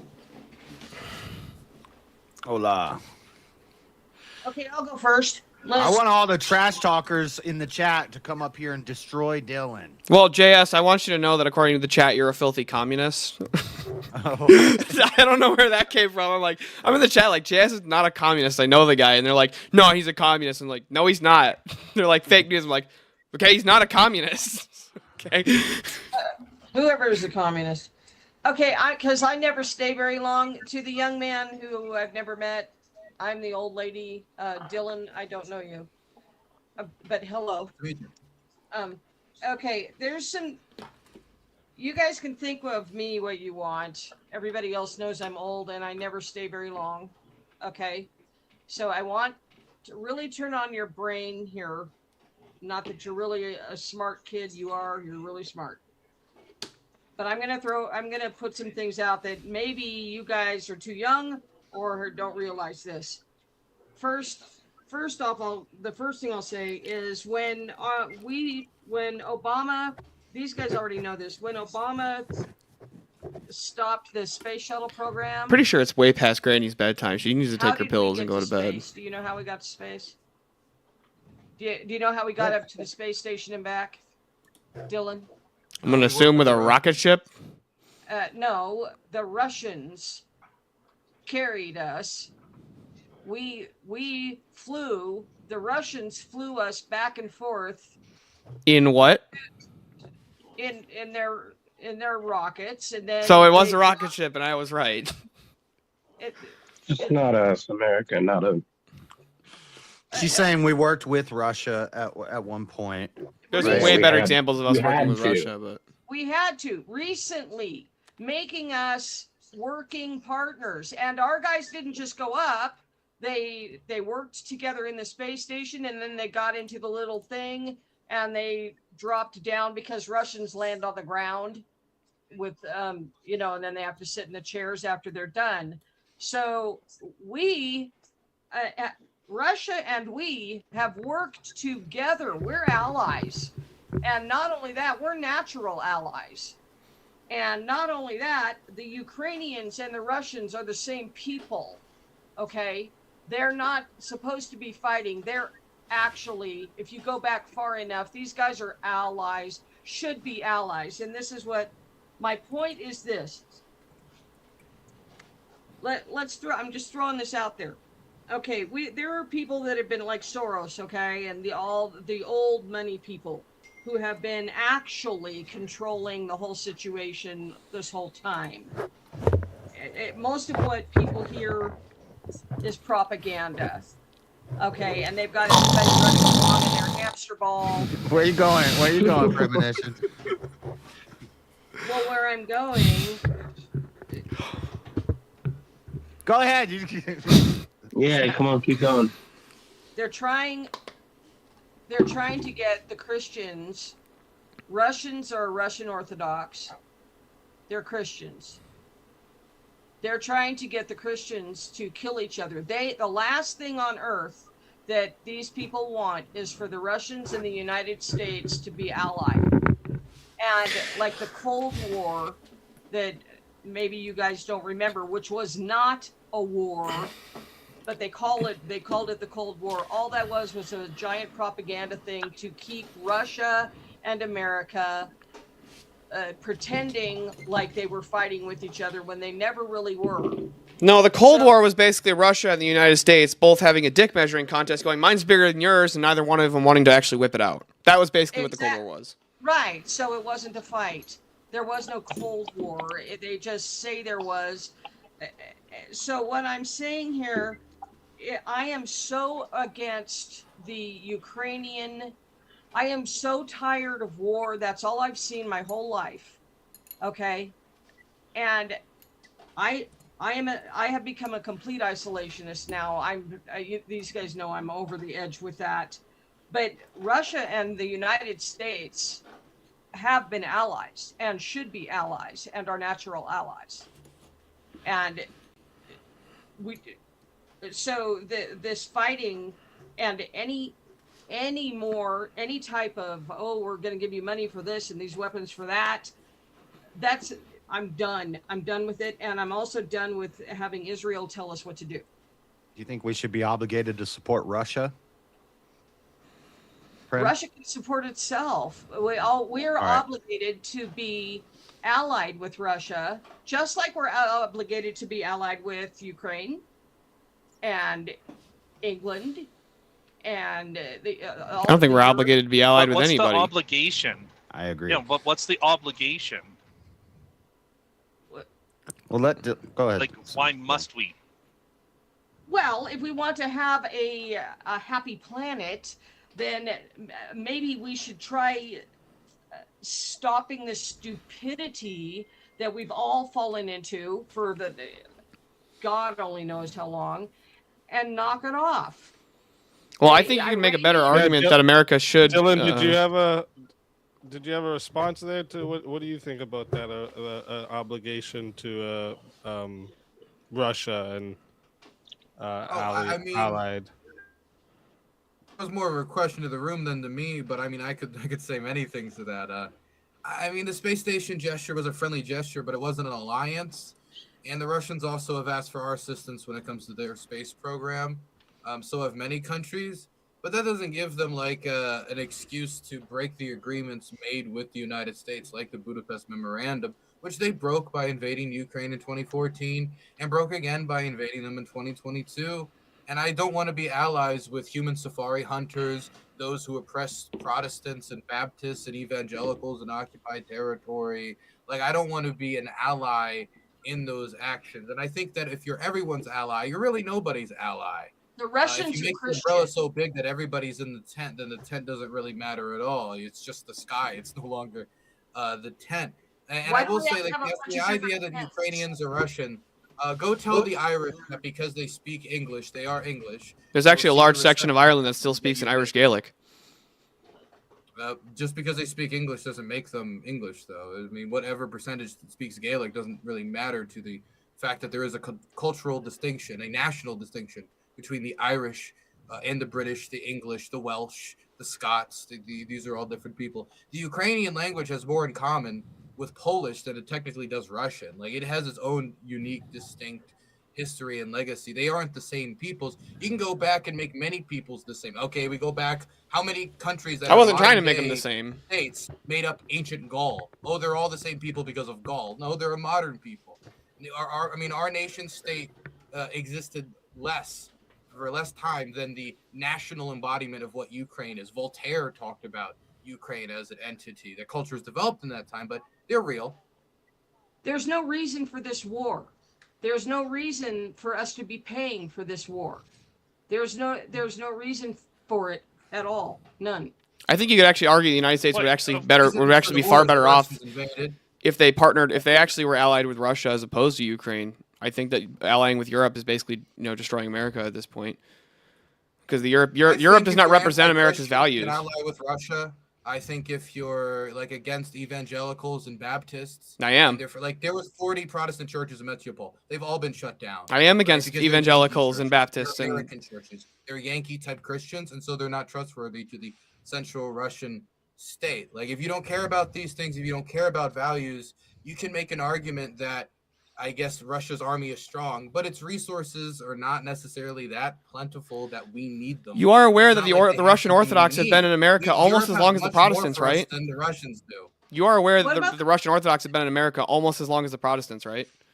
The Russian There's more Protestants than Russian Orthodox in the United States. Yes, but you're saying like what does that have to do with anything? Government. Protestantism is inherently anti-central control, and the evangelical church is also like. There's no such thing as the evangelical church. It doesn't exist. Point me to the evangelical church. Orthodox Christianity still exists in Ukraine. Yes.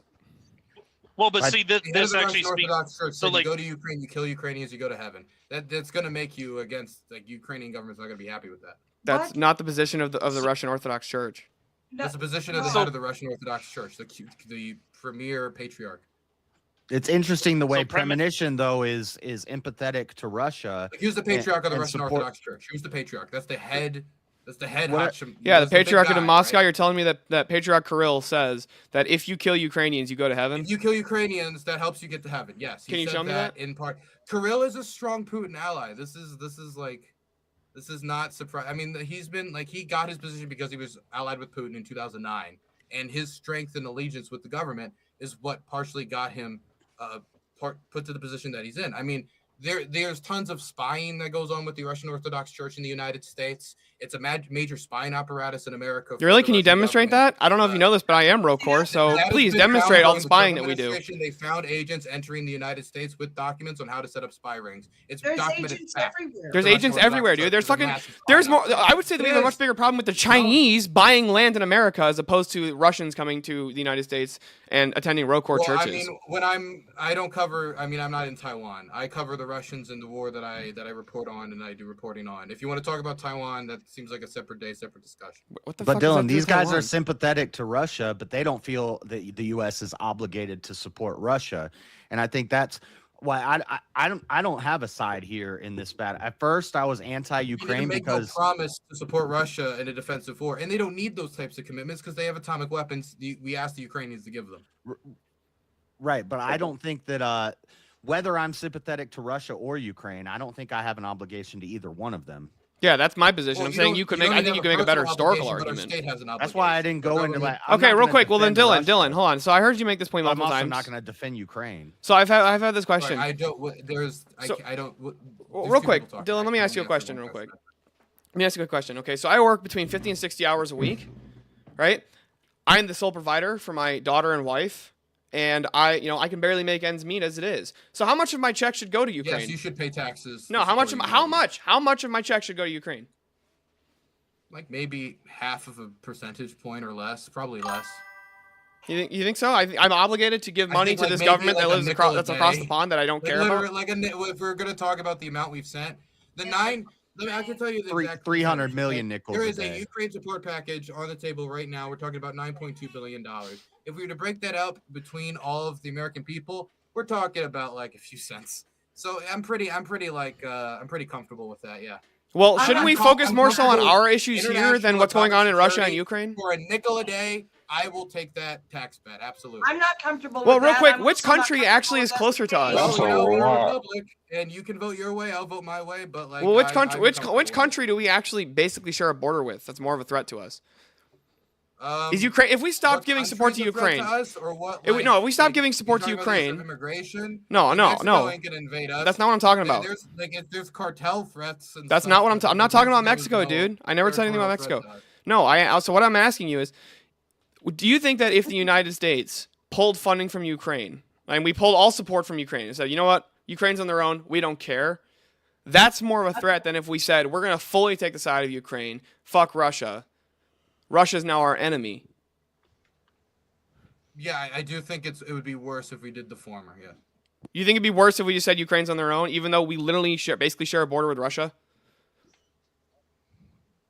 Yeah, I think it's fine. I mean, we fought a whole Cold War in multiple. Like people, you can say the Cold War wasn't a war. People died in Vietnam. People died in Cambodia. People died in these places as fluctuations and outgrowths of the continental and ideological struggle between communism, capitalism, Soviet Union, the United States. Yeah. Do you think that Putin wants to reestablish the USSR? If I'm avoided an atomic war with the Russians, and this has happened in all ages of human history. Like, we're tired of war. I'm very sorry to say, war will not end by the end of your lifetime. It will probably not end by the end of my lifetime. I agree with that. I would like to be unemployed, but sadly, that's not the world we live in. So, do you think, real quick, do you think that Putin wants to like reinstate the USSR? Not the USSR. What was the quote from Putin? He said, "Anybody who doesn't like look upon it fondly has no heart, but those who ask for its return have no brain." He wants more of something that's similar to probably the Russian Empire and Russian domination before the USSR. Something maybe close to what the Romanovs had. Yeah, so like basically like the empire of like Saint Tsar Nicholas II.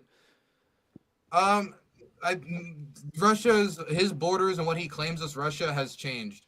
Like he just says, I'm saying closer to that than the USSR. And if it's on Russia's border and there's Russians living there, he believes that they have a claim to it. So technically, you could say any country that Russia's borders that there's Russians living in, like they have a territorial claim to on Putin's standards. What is what is achievable is a separate question. No, that's not what I'm asking. I'm asking, do you think he's closer to like once the empire that Saint Tsar Nicholas had or the USSR? Like, what do you think if he could have it? If he had his druthers, he'd rather have something similar to the size of the USSR. What is achievable is different. Why would you think that he wants something the size of the USSR? Because he said that any country that is tied to the USSR, is ultimately like part of the Russian world. Any country that Russians living with it, Russian speakers, they have a right to go in and protect those like they did in Ukraine. And that includes what? Kazakhstan, Estonia, Latvia, Lithuania, basically every single other Central Asian state that Russia borders. Hell, that even includes countries like Finland. Like there is a lot of countries that get caught up by the definition. Moldova is another country that could get caught up by the definition. And Russian troops are already illegally stationed in Moldova.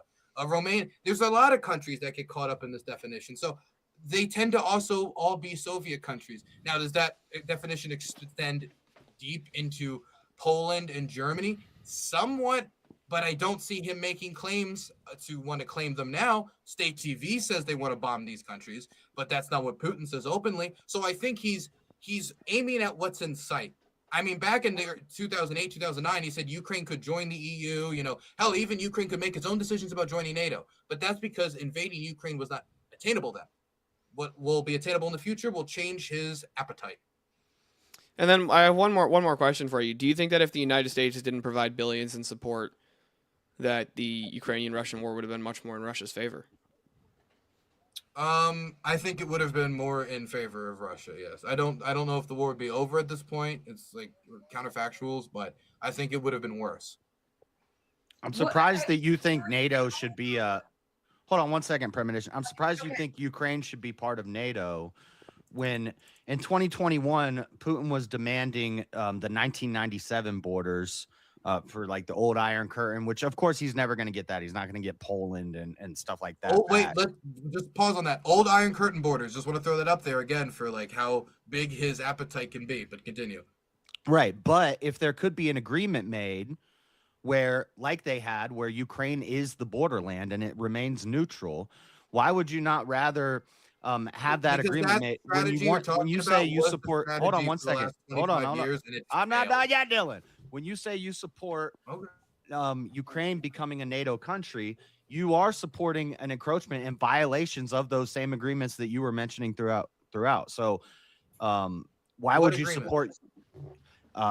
Isn't that part of the Minsk 2? Minsk 1 and Minsk 2 that they're not that Ukraine's going to stay independent, the borderland, the buffer zone between NATO and Russia, and that they are pushing up on Russia when Georgia and you have the Baltic countries up there in the north, they are moving. I mean, Trump is pushing forward on like more American involvement in Armenia and Georgia and all these countries that are like in Russia's periphery. Ukraine's just the one that he seems to be much more conciliatory on the idea, but there was never any agreement that was long-standing that we cannot expand NATO or we will limit the countries that join NATO. When you're talking about Minsk 1 and Minsk 2, the Russians didn't fulfill their end of the bargain. The Ukrainians then didn't fulfill their end of the bargain. And negotiating, so a deal was broken. Minsk 1, Minsk 2, it was such a shit show. We say this is the closest we got to peace, but it really just shows how far away we were from peace. For just one example for Minsk 1 and Minsk 2. The Russians say that they're going to respect Minsk 1 and Minsk 2, and they're not going to have their soldiers in Ukraine. That they will not do that. And so the Ukrainians are like, okay, fantastic. So can you withdraw from your positions in the Donbass? And the Russians say, what positions? We don't have positions in the Donbass. There are no Russian soldiers in Donbass, so there's nothing for us to withdraw. The Ukrainians say, we can see them. Those tanks did not appear out of the ether. You know, these weapons, those are clear. That's a Russian tank unit right there. That's clearly Russian. They just took the insignias off their arms and crossed the border. There's been a ton of testimony since then where like train drivers and people who move the logistics have testified to this since. So that agreement from the get-go wasn't going to move because there wasn't even an agreement about what was being violated when it was being agreed to. It's like, for example, Trump agrees to a civilian ceasefire with the Russians. He also agrees to an energy ceasefire with the Russians. It gets violated within an hour of it being agreed, both embarrassing the United States, blowing it up in Trump's face, and showing that like it's not as simple as just like getting this on paper. Yeah, and I know Putin's demands are a little extreme, but if there was some sort of peace deal where maybe he gives back what is it, Luhansk and Donetsk. I'm not good with all these words. But sounds like one of them Slavonic words. If there were some sort of pathway to peace, which means Ukraine does not join NATO and it stays independent, wouldn't that be a better option than? That'd be. I don't think it'd be a better option, but it's an option most Ukrainians, and I think I'm not Ukrainian, but I think I would accept if I was Ukrainian. If there was an agreement that Ukraine got its territory back, but they didn't join NATO, and they operated like a Finland, like they went through like Finland. They went through like a Finlandization process, constant like kind of conscription program where they're always ready for a future Russian invasion, and maybe European and U.S. support could re-trigger in some avenues the Russians invaded again to disincentivize a future Russian invasion. I think something like that would be a much better foundation for peace than the jostling and pussyfooting that we're doing right now. But ultimately, like NATO's like the slam dunk. It's like what has worked every single time. And so it's always going to be like the gold standard for stopping you from getting invaded by Russia because that's what it seems like it's worked to piss Russia off. repeatedly. Well, I'm fine pissing Russia off. That's like Russia can be. I think we should. It's a question of what we can agree Russia to. If the Russians are mad at the negotiating table, that doesn't matter to me. What matters to me is whether they will agree or not, because their position is untenable. The Russians brought this upon themselves. The Russians that fight in Ukraine are volunteers. They sign up for it. The ones that don't are the mobilized Ukrainians in occupied territory. I think it's better to have Russia as a working, not an ally, but a working relationship with them, and be able to do that diplomatically and make deals, which Trump seems to be able to do with both Zelensky and Putin, where Why Democrats seem to just bow the knee. Ukraine? Like Steve Witkoff, Scott Bassett, Jared Kushner, Donald Trump, JD Vance, like none of them have even stepped foot in Ukraine, and I'm supposed to believe we're anywhere close to an actual peace deal. It's very hard. It's very hard for me to take seriously when the war, in my view, like I hear it expanding every night. So like under Trump, Trump, well, I see in this report and that report. Well, I want to see that actuated, because they've been saying that Trump has said that peace is around the corner since day one. So like, why am I supposed to believe that this isn't the little boy? Because now Putin is declaring victory. Putin is declaring victory. Putin is showing more respect to Zelensky. Zelensky wore a suit, so there's signs that I don't consider those like serious indicators. I think a serious indicator would be Russian advances slow to a crawl. They're meeting directly with the Ukrainians on a presidential by presidential basis, and American negotiators actually go to Ukraine to talk to them about settlements. But like, these are indicators we haven't seen. It's the same indicators on repeat over and over and over again. We've had like 7, 8, 9 visits by Trump's delegation to Russia. We've had 0 visits to. It's just, I need to see some serious signals. Assuming the graphs that I saw, read tea leaves. Assuming the graphs that I saw are correct, over the past 6 months, Russians' advancement of their territory has gone down to 0, and now it's going backwards. They're losing land over the last. Again, I don't believe they're losing land, but they are, like, a lot of these are positions that have been misreported by war bloggers that aren't anywhere near the front line. But it is true that their advances are slowing. That's still, like, their advances have slowed before. Can I ask a question about that, Dylan? I have a question about this. So, because you guys were talking about this earlier, and I've heard that this happens every time the summer comes around because of the terrain in Russia. When the ground's not frozen, it's harder for them to move on this terrain. So every time it comes to the summertime, they slow down their attacking because they don't want to go and get tanks swamped out there and stuck and shit.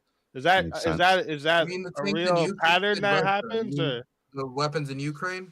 No, in Russia. Like I've heard that because of the terrain in Russia, that every time the summer is around, like when the weather's warmer, because they don't want to get tanks. I can't be giving away all the welding secrets. They slow down their attacks. That was more true maybe in 22, 23, 24 as it went into the summer months and they tried to like get around it. But the biggest issue, honestly, has to do with like trees and greenery. Where if you're an infantryman right now and Russia's tactics is mainly infiltration, you have 2, 3 guys go in at a time and you try to build them up to a larger squad that can eventually attack Ukrainian entrenched positions. That requires a lot of cover or very fast infiltration and rotation, which comes with very, very high casualties. But if you have trees to hide under, if you have trees to hide your artillery pieces in, if you have bushes that you can crawl under and do all this, your survivability goes way up. I'm much more comfortable moving around on the Konstantinivka axis a week ago than I would have been 3 months ago. 3 months ago, I don't know how comfortable I would have been walking around for like 22 kilometers because there wouldn't have been enough tree cover and it would have been much more dangerous, even though it was plenty dangerous. So I think that is a big contributor at this stage in the war, since there's not a mechanized offensive. So really, we're talking about like the pace of like foot speed for advances at this point.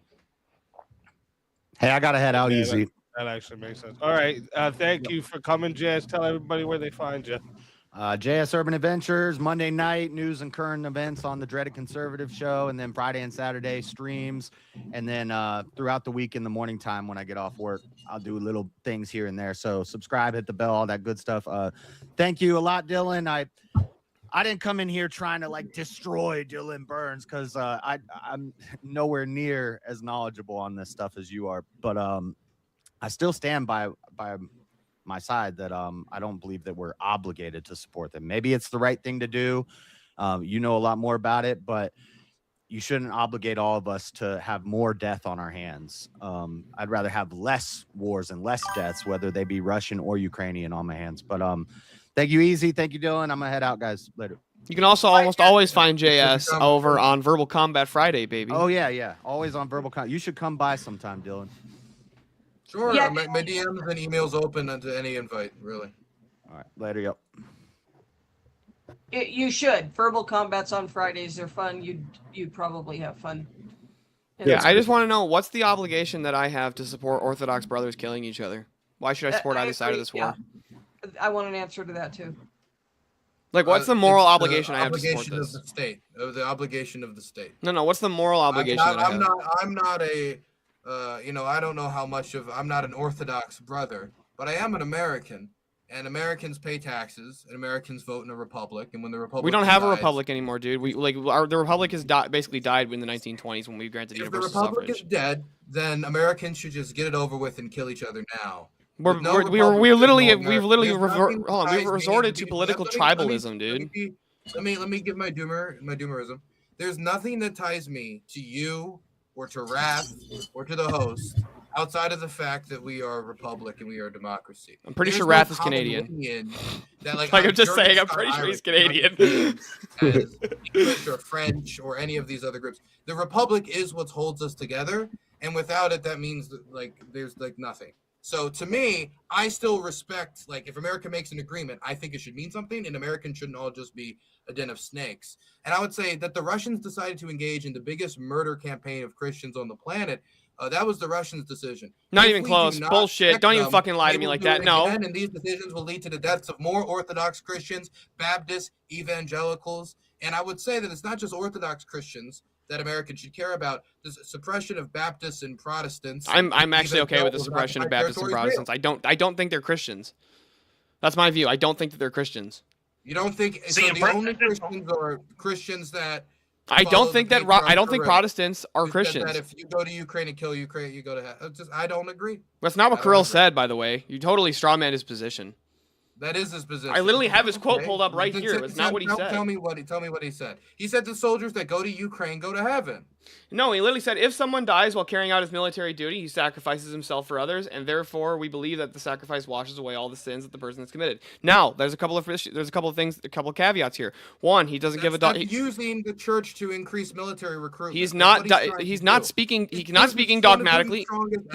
He's not speaking. He can't establish dogma by himself. You know that. I don't know how much you know about Orthodoxy. That doesn't mean as patriarch he doesn't have a position of immense influence. That's why Putin gave him the position. He needed a person who was a strong ally to head the Russian Orthodox Church, which again has been used to spy on Americans. But where does that say that killing in Ukraine gets you to heaven? Where do you get that from? That you phrase? You start a massive war.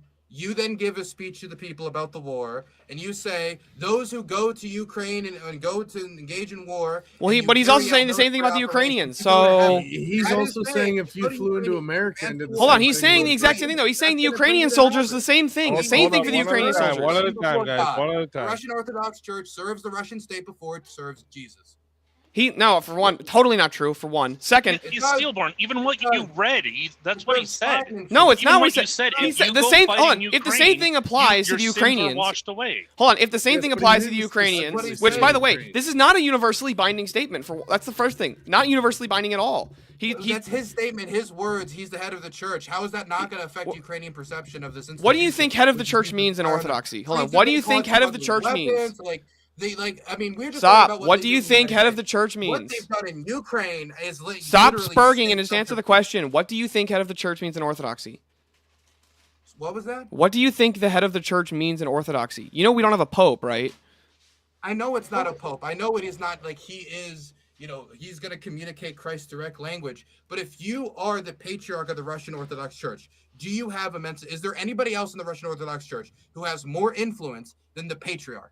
I would grant that he has more influence than anybody else. So he is the most influential figure in the Russian Orthodox Church. But what he said was not a specific statement about Russians, and you keep acting like that's what he said. The most influential figure in the Russian Orthodox Church that got his position through wheeling and dealing with Vladimir Putin, showing presidential control, showing, the Russian office's control of the institution.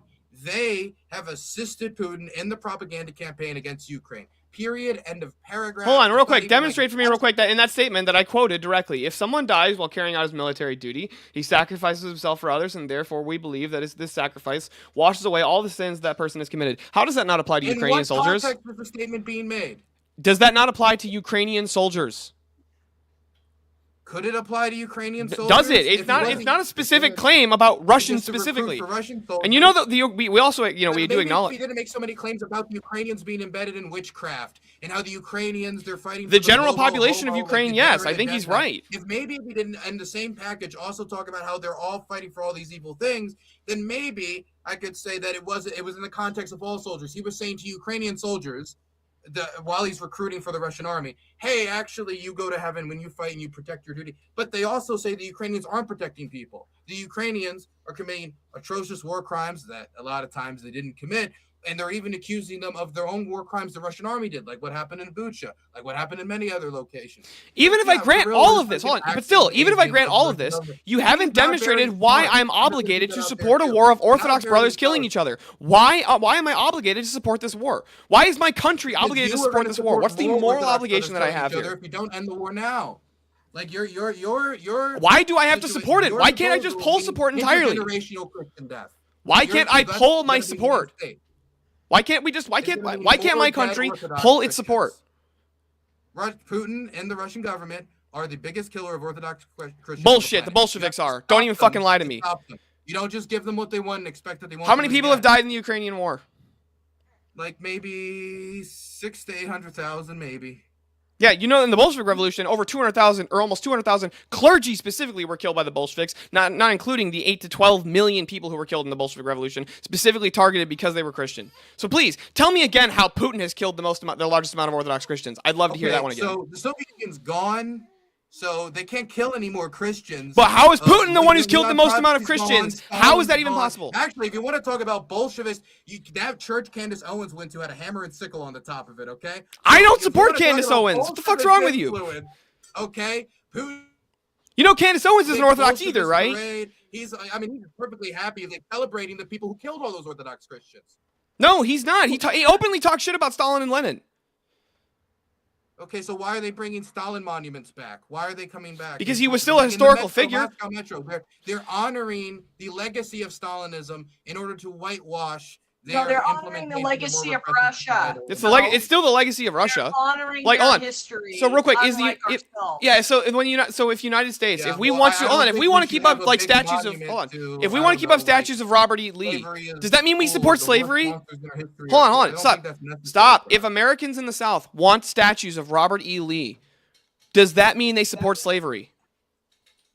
Not necessarily. So why would wanting statues of Stalin necessarily support the USSR? Stalin coming back to power would be like a good thing.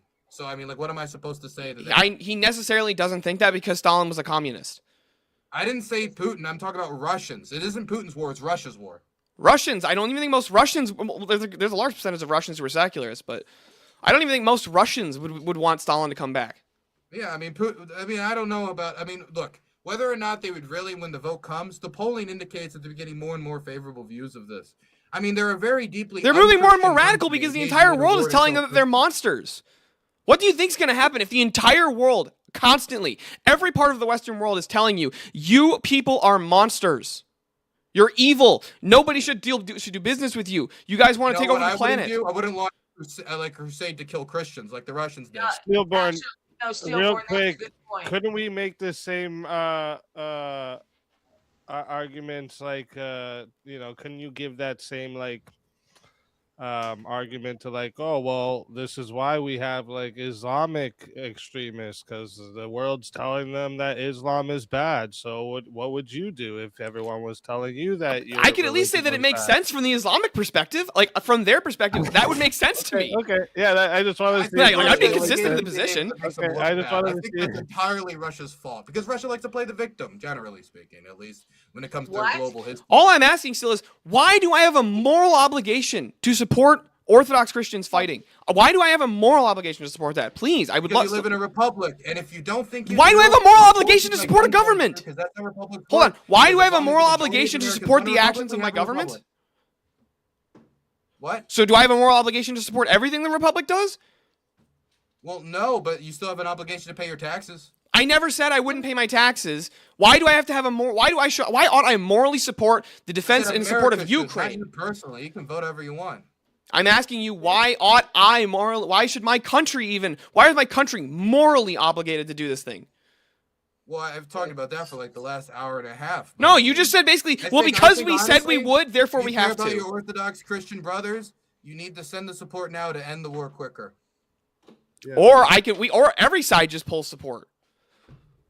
If all sides pull support, Russia's going to go through and Russia could take over Ukraine. Okay, what letter do we send the Russians to ask them to stop? Nicely. You take one more meter of Ukraine and we drop a nuke on Moscow. I think that's a pretty threatening message. That will work. Yeah, I think it would work. That's basically what the Cold War was. That has the threat of them not taking that seriously from an administration that has made many red lines that have been crossed, and then you just have Trump having to pull the trigger on an atomic weapon, and then the whole purpose of the Budapest Memorandum. I mean, we have nukes going off in Europe. Pretty dangerous situation for Americans. This still doesn't tell me why I have a moral obligation to support the war. Oh, now you're nuking Christians. Now we've gotten. No, I just said you still haven't told me why I have a moral obligation to support the war. Process. Instead of you Christians dying in a war, they're now just dying in atomic fire. So, congratulations, I guess. So I want to kind of move this down a different line from where we're sending it. So the support's been there for Ukraine for how many years from how many different countries around the world, right? 4.5. What does America gain at this point from keeping that support going? What does America gain from keeping the support in Ukraine at the moment? Military ally, intelligence gathering, economic arrangements like the mineral deal that Trump has already negotiated, finalized, and signed, European economic stability as our main trading partner, American credibility, and American atomic security. So wouldn't it be better to be allied with the people with the nukes? All right, we're talking to two. I can't talk to it. Of all those things you just labeled, what would stop all that from happening if they just stop support right now?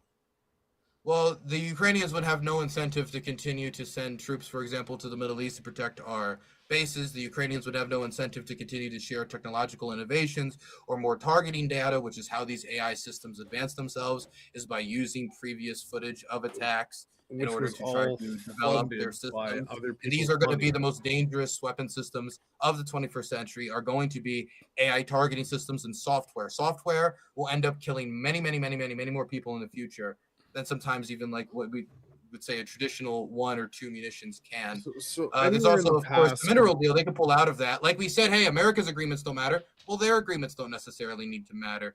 And when it comes to European economic stability, that's not about whether or not they respect an agreement. That's on whether or not Europe can continue to economically foster, productivity without being aggressed upon. So can you show me somewhere else in the past that a country who is being attacked by another country has completely flourished military-wise and actually tenfolded their military and are able to provide help to another war during being attacked? America? When were there troops in America? The French, I mean, like without the French support early on, like America, it's not even just a question about direct military assistance the French provided. The naval support when it came to fighting the British, it was very essential. And what about the Russian support during the Revolutionary War? World War II, like we eventually came to support them. And right now, Ukrainian drone pilots protect American soldiers in the Middle East that are not directly required to protect American lives and Ukrainian lives in any way. And what about the Russian naval blockades in the Revolutionary War? Here, just let me land the plane here, Steelborn. What I'm trying to get at here is I have not seen another point in history that a military force has thrived and become tenfold stronger while being attacked by another country because they are getting so much money and goods sent to them. I mean, the Ukrainians are like much stronger than they were at the start of the war. Exactly, I mean, and that's they're now my the point. strongest country in Europe. Yeah, that's my point. How do you get that by being under attack by another one of the strongest countries in the world? Do you not think that the money going there is excessive? I think that if we want to end the war quickly and we want to benefit from what is now the strongest, stronger than Poland's military, stronger than any other military in all of the European Union, then we should support them to a faster end of the war so they could be in a better position. The longer the war drags out, more deaths, more casualties, more economic decay, both in Ukraine, both in Russia, but also for the world. I mean, Ukraine is a big provider of the world's grain. Sudan, which is another war-torn country, was heavily affected. I mean, we're also affected by sunflower oil prices. Our inability to like properly develop the minerals deal is only really possible once the war is over, because American companies get attacked frequently in Ukraine, and so our investments need protection in order to be sustained. I remember early on hearing from Steve Witkoff, American investments are going to be enough to protect the country because Russia won't want to bomb American businesses. After Russia had bombed hundreds and hundreds of American businesses and their installations across the country. So I think that providing Ukraine with this offensive barrier both prevents a future war, helps end this war quicker, and gets us better access to the benefits of our relationship. Can I say something? I'm sorry. You know what? I got to say this. How much more do the American people have to carry on their backs for everybody else? Why? It's all on us. We're carrying all of it. They're taking Europe all of carrying the majority. Excuse me, we're absolutely. Look at the Kiel Institute tracker. Look at any of the aid support trackers. I mean, it's all public information. I'm old. I have never been in such dire straits as I am right now, and seeing all of these people spending trillions and billions of our hard-earned dollars. Where do we? Oh yeah, help them, help these guys, help do this, do that. Nothing comes back to the United States. Nothing comes to the American people except for being insulted and whatever, because we didn't help enough. We have done enough. It's got to stop. Go ahead, Wrath of Reason. I'm sorry. Guys, I have a brilliant plan to solve all this. First step, send 18 billion to Israel. You know what? Finally, honestly, bipartisan unity. Here's a crazy idea. You want the war to end, you want the war to end fast. I think you America stop funding it, and you just let it happen. There's taxes. Taxes are tough. I agree. People suffer. We could cut off every single avenue of support to Ukraine. We could cut off the entirety of American foreign aid right now. It's not going to give you health care. It's not going to give you these things, most likely. Not the point. Same legislators that would make these decisions are not, I don't think, going to make decisions that are then going to take those funds and redirect it towards an American rebuilding project, if I'm completely honest with you. And I think that later they would probably just stumble into a wider war that would cost much more. Trump actually has kind of shown how he can get us started in a bigger war that more directly affects America's bottom dollar in the last few months than by continuing support for a war we're not even directly fighting. Right, now we're in two. Now we got two full-blown wars that were. One American service members are dying, the other one they're not. I don't understand how you sit here and say that, it'd be far worse for the United States if they decided to ally with Russia and say, okay, Russia, the United States will actually be your ally on the condition of X, like you don't invade Ukraine. We should. I think Russia would Russia would love the opportunity. I say it with my mouth mostly, but also my chest. I don't see how. What makes you think that Russia wouldn't just jump on that deal? Because the Russians don't trust us. And the Americans would actually gain more from going that route. Right now, okay, we're tunneling money into a military service, NATO, that does absolutely nothing for anyone else. Let's play this out, this agreement, for 5 years. I think if the agreement can't last for 5 years, it's probably a shit agreement, right? Okay. Trump proposes this deal. It gets past Congress. It gets past everything else. It maybe blows up NATO. Maybe it doesn't blow up NATO. Probably blows up NATO. and we ally with the Russians. We decide that we're going to get more out of that. Okay, so what happens is in 2 years, there's going to be an election when a Democrat gets in office. And it's not going to be a question about when that Democrat gets in office. It's going to be the Russians knowing that a Democrat's probably going to get elected in 2 years, or if not in 2 years, in 6 years. Or at some point, there's an entire political party that doesn't like the Russians very much. I can tell you, as in the bowels of that movement, it's very, very anti-Russian. Whether both for good reasons and sometimes ridiculous reasons. There is such a thing as blue anon, and whether or not you think they're serious, they hold political weight. And so when those parties get back in the power and you have a Hillary Clinton style figure or somebody that is, I don't know, Mark Kelly would maybe be a good example of somebody that maybe could be president. They're not going to go along with these deals. They're going to pull out of them. And even if they don't, the Russians will perceive that they will pull out of them. The perception of the intentions of the American Republic and how it moves forward will stop us from making long-term alliance deals with the Russians due to a lack of shared common values, strategic interests, and general national security gain, as well as American public perception being well set against the Russians. And so I don't think that the deal would last. I think the Russians would be planning to backstab us the whole time.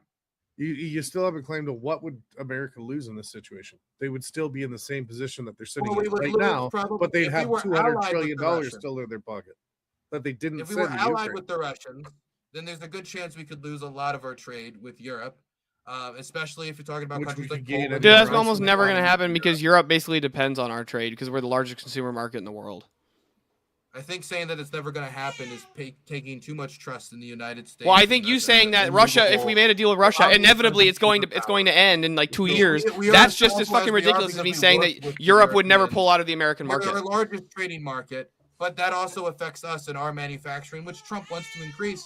And if we don't have a European market, then they will not buy our goods. And if they don't have an American market, too bad. But national survival is the primary responsibility of the state. And if they believe that the trade is endangering their national survival, or that Trump, the same man who talked about conquering territories that belong to European states, while also now allying with the Russians, sandwiching those across the Atlantic, I think all bets are off at that situation, because that's something that I don't think any history teacher thought they would have to teach about in the last 12 years. But here we are.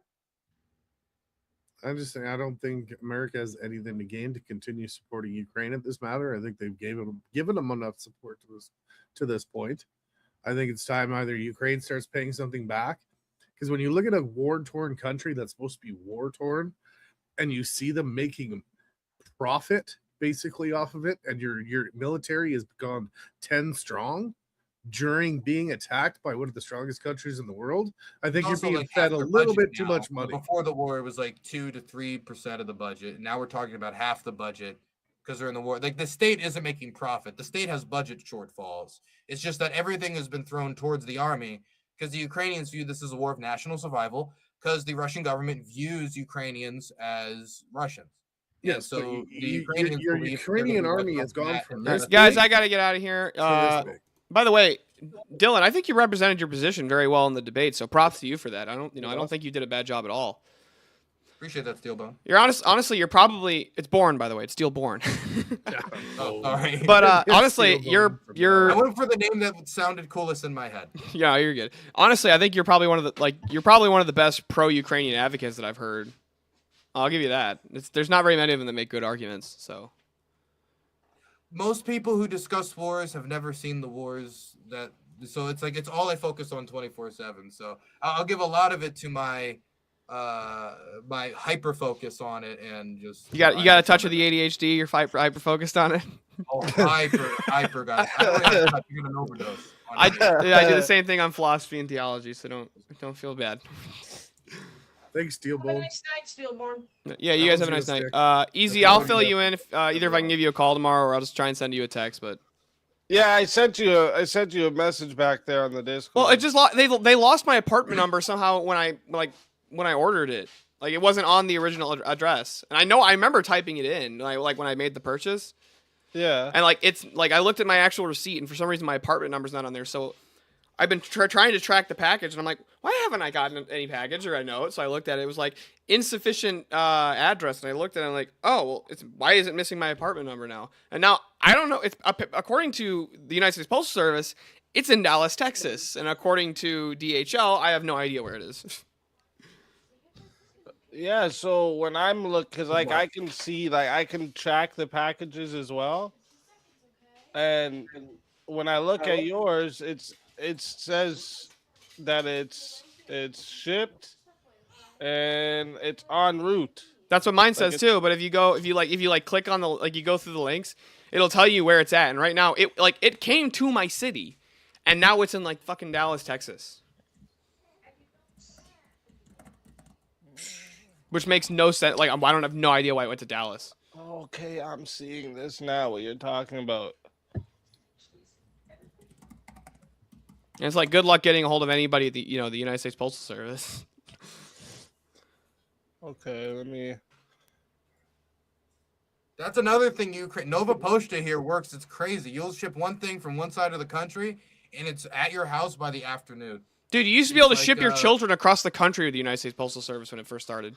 Yeah. So so I'm seeing what's happening now. So it's going back to the manufacturer because it doesn't have like it. There's no apartment number on it. Yeah. Yeah, you didn't put it a number. I remember typing it in, so I don't know. Like, I'm curious. I can't edit it on my end. Can you? Can you see if you can? Yeah, actually, I can. All right, I'll just text. Do you want me to just text you my apartment number? Would you? If you want me to put the number there, yeah, I definitely can. Yeah, I'll just text it to you. Yeah, that works. And then hopefully, it's gonna fix that. I'll just type out the whole address for you. Cool. So I don't want to like put a cap on all this, but it is 6:40 a.m. here in Kiev, so I do. No. So if there's don't any feel bad at all. I left out, I want to make sure that I can answer them now before I peace out, because I don't want somebody to wait the whole time to ask something and then I just kind of goodbye at the right end, leave one person there. Why is your hair so curly? Conditioner. Shampoo. No, dude, my hair was. I used to have hair just as long as yours, and mine was the exact same way. Microfiber towel, I swear, they're great, but most of it's natural. My father had this hair, so I don't think Tyler Dorr down there's been able to say anything, so maybe he's got a question. Mr. Bob Knorr. Mr. Bob Knorr, the man himself.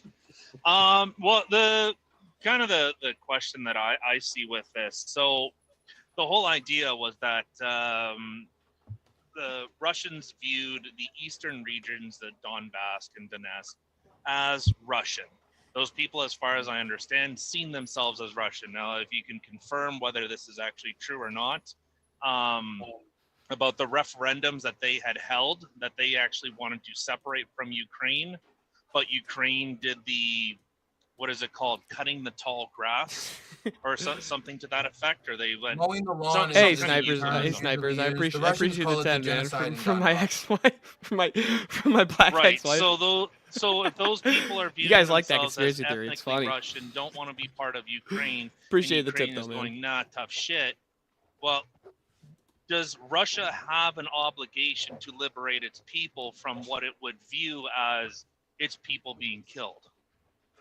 So first I would say, let's say all of that was true, which I'm not conceding, but let's say all of that was true. If a nation state makes an arrangement that we will recognize your territory as yours, there's no questions about it. If you give up the one weapon that could guarantee your territorial security, then I do think that there is a diplomatic obligation for you to uphold. I'm trying, man. It's especially if that type of stuff was reaffirmed early in Putin's term. It was not just a Yeltsin agreement. It wasn't just that Yeltsin signed on to this and it was one bad Russian leader. Putin early on signed on to a lot of ideas of Ukrainian sovereignty and the idea that the Russian-Ukrainian.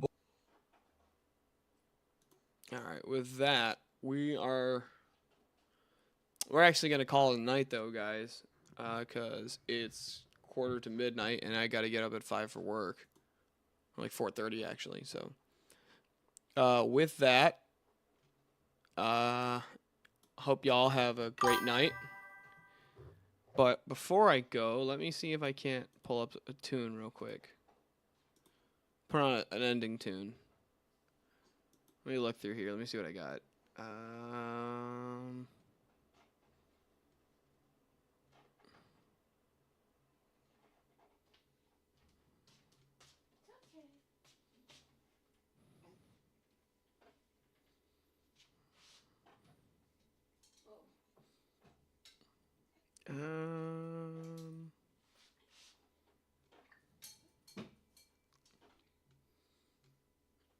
I don't remember which one of these were any good. I know most of them are pretty good, but